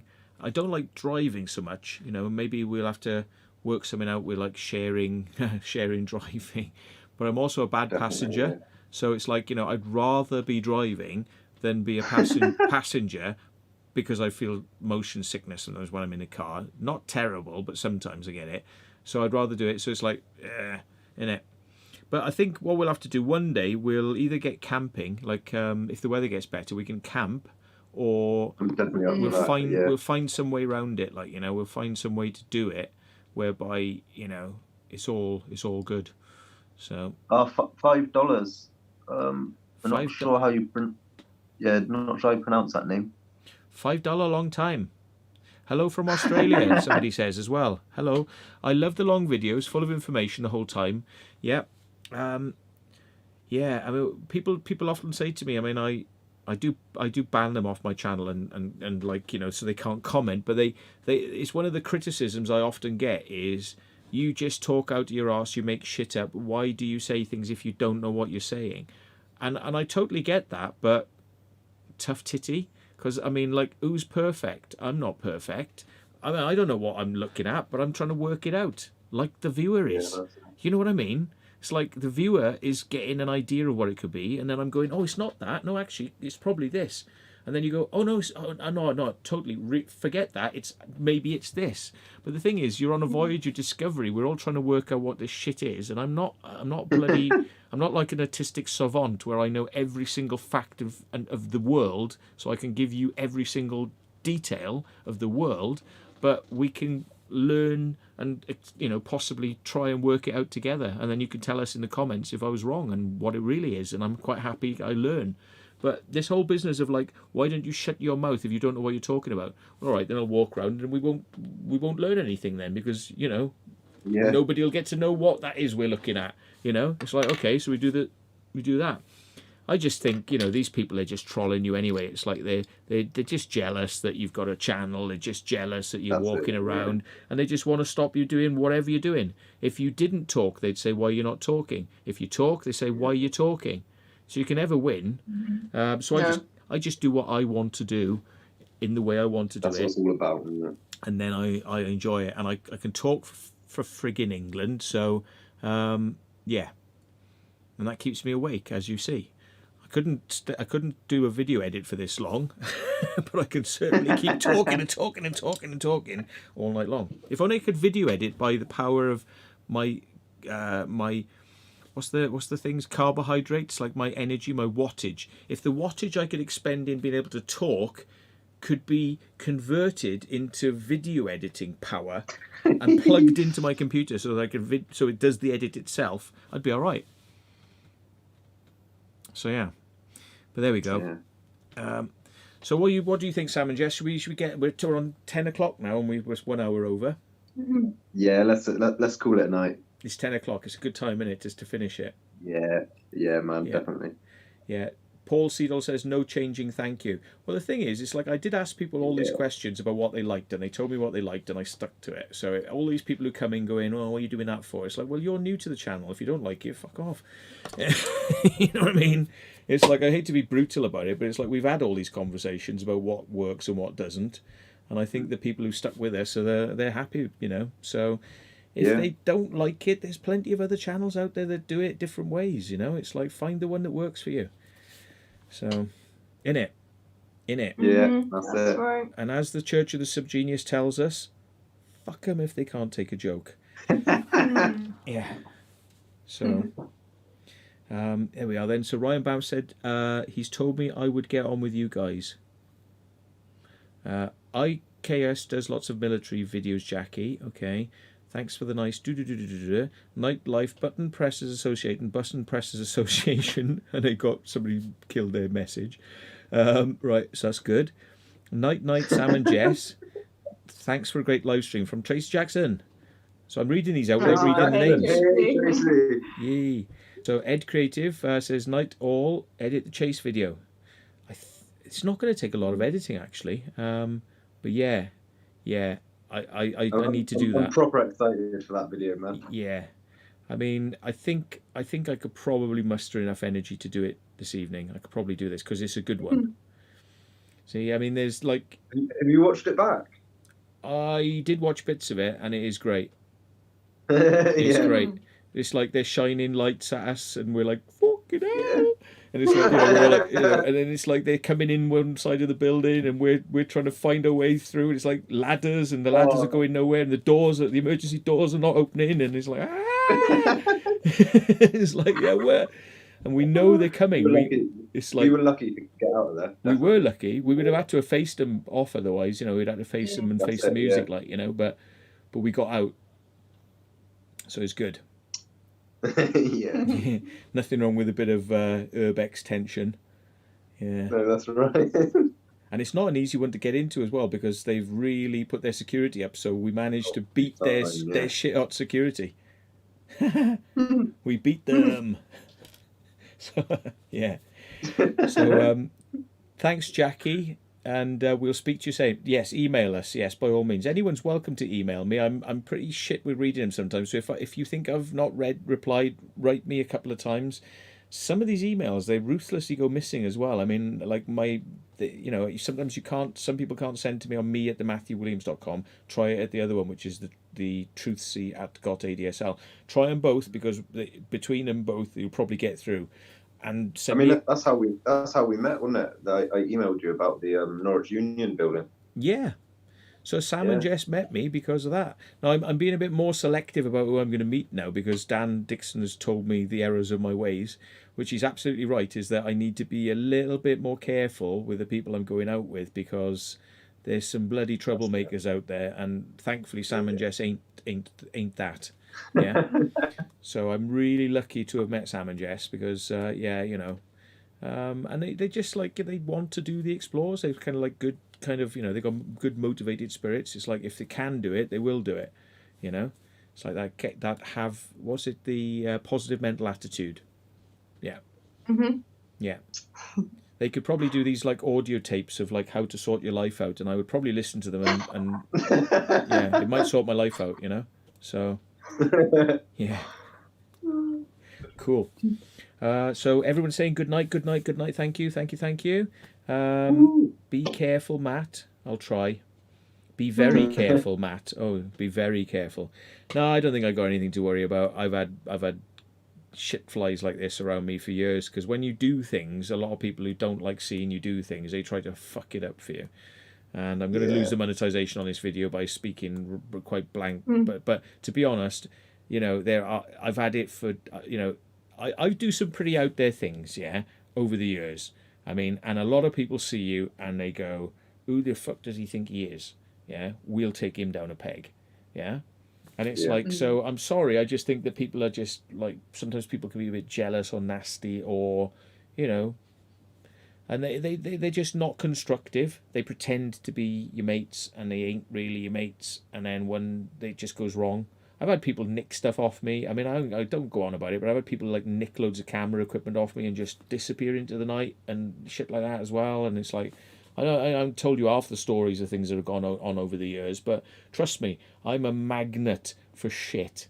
I really am. I'm a magnet for shit. But usually it all works out for me perfectly in the end, and it's usually not good for them, because they are causing shit, and it comes back on them. Like, it does come back on them. I don't let people get away with these things, but I'm not going to go out like doing what they do. I'm not going to do the things that they've said they're going to do, and and things like, I deal with things the correct way, or what I like to think I deal with things in the correct way.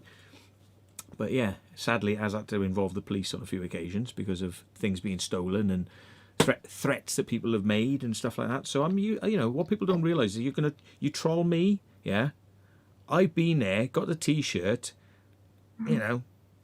it's like, I've been there, so you're welcome, bring it on, It's like, in that respect, I wonder whether I've got more experience of the troll world than Dan. He's a bigger YouTuber than me, but I've definitely walked the bullshit line. I mean, after more chats with him, but he gets so much shit off people. I wonder how he bloody wakes up in the morning and isn't like he's got a positive mental attitude, and we will not be taken down by the wankers. I'm sorry, That's right. Wankers who want to have a pop, you're welcome. Trust me, you will not win. You won't win. It's not going to work. Like, I mean, we're not out to cause people any aggro. And, if you think you're going to come and cause it to us, try. It's like, it ain't going to work. You ain't going to stop us. Hasn't worked so far. I'm 50 years of age. I ain't listening to people. I ain't stopping. I've always done what I wanted to do, and I'm still doing it now. 50 years, they ain't stopped me doing what I wanted to do. So, there we go. Yeah. There you go, folks. That's it. So anyway, but we will be talking about those things, but not on here. I don't want to contaminate it. So we'll try and let you know where those things are going to get dealt with, but they won't get dealt with on here. There's still some things that need to be discussed, but it's not on here. So watch this space. It'll be fun, but it's not something I want to contaminate the channel with drama. So cool. Yeah, that's right. Cool. Baz Malkazi says, I'm 61. Well, 61 means you've got a good, at least a good 20 years of exploring left before you probably be on a Zimmer frame. So get out there. Yeah, get out there. There's no reason you don't have to explore with your feet. You can explore in a car, So good luck to all of you, and I hope we speak soon, and we'll do some of these ideas. And if we don't, remind me, because I need reminding. So we'll do some of these ideas, video editing. We'll get out and do some stuff. I'm going to get the engine sorted. I made I'm a crossroads on that today, right? Okay, so we're going to get the engine done. I'm going to get out of the dumps and the doldrums on not doing the sort of explores I want to do, and we will get on with it. We will be doing some things that will blow your mind. That's what it's about. I want to blow your mind as much as my own. I want to blow your mind with these explores. So you just go, oh my God, how can they do that? You cheeky little arseholes. How did you do that? I want you to have that fun experience, but in a perfectly legal, happy, cheeky, not crossing the line, but as getting as close to the line as you possibly can. Yeah, it's going to be good. It's going to be good. The future is bright. And the future is orange. So, okay, folks, we'll catch you later then. I've talked enough shite now. Let's can it. Thank you, Sam and Jess. Let's talk offline. Maybe if you want to stay on the thing, I'll talk to you for a minute when we've shut it down, and then we'll sort some stuff out. But yeah, I need to get on and do this edit. The beer factory. You're gonna love it. Yeah. Oh man. Yeah. You're going to love that one. So, okay. So, yeah. Thanks then, everyone. Let's just push the button, because otherwise it's never going to happen. So, okay. And See you later. See you later, folks. Thanks, Sam and Jess, and all the mods in channel and everyone who's donated. Love you. Thank you. Mods, Thank you. You are great, and we will definitely try and meet you all one day. So, there we are. Okay. Thanks very much. Which button do I push now? This one. This is where it ends. Bye.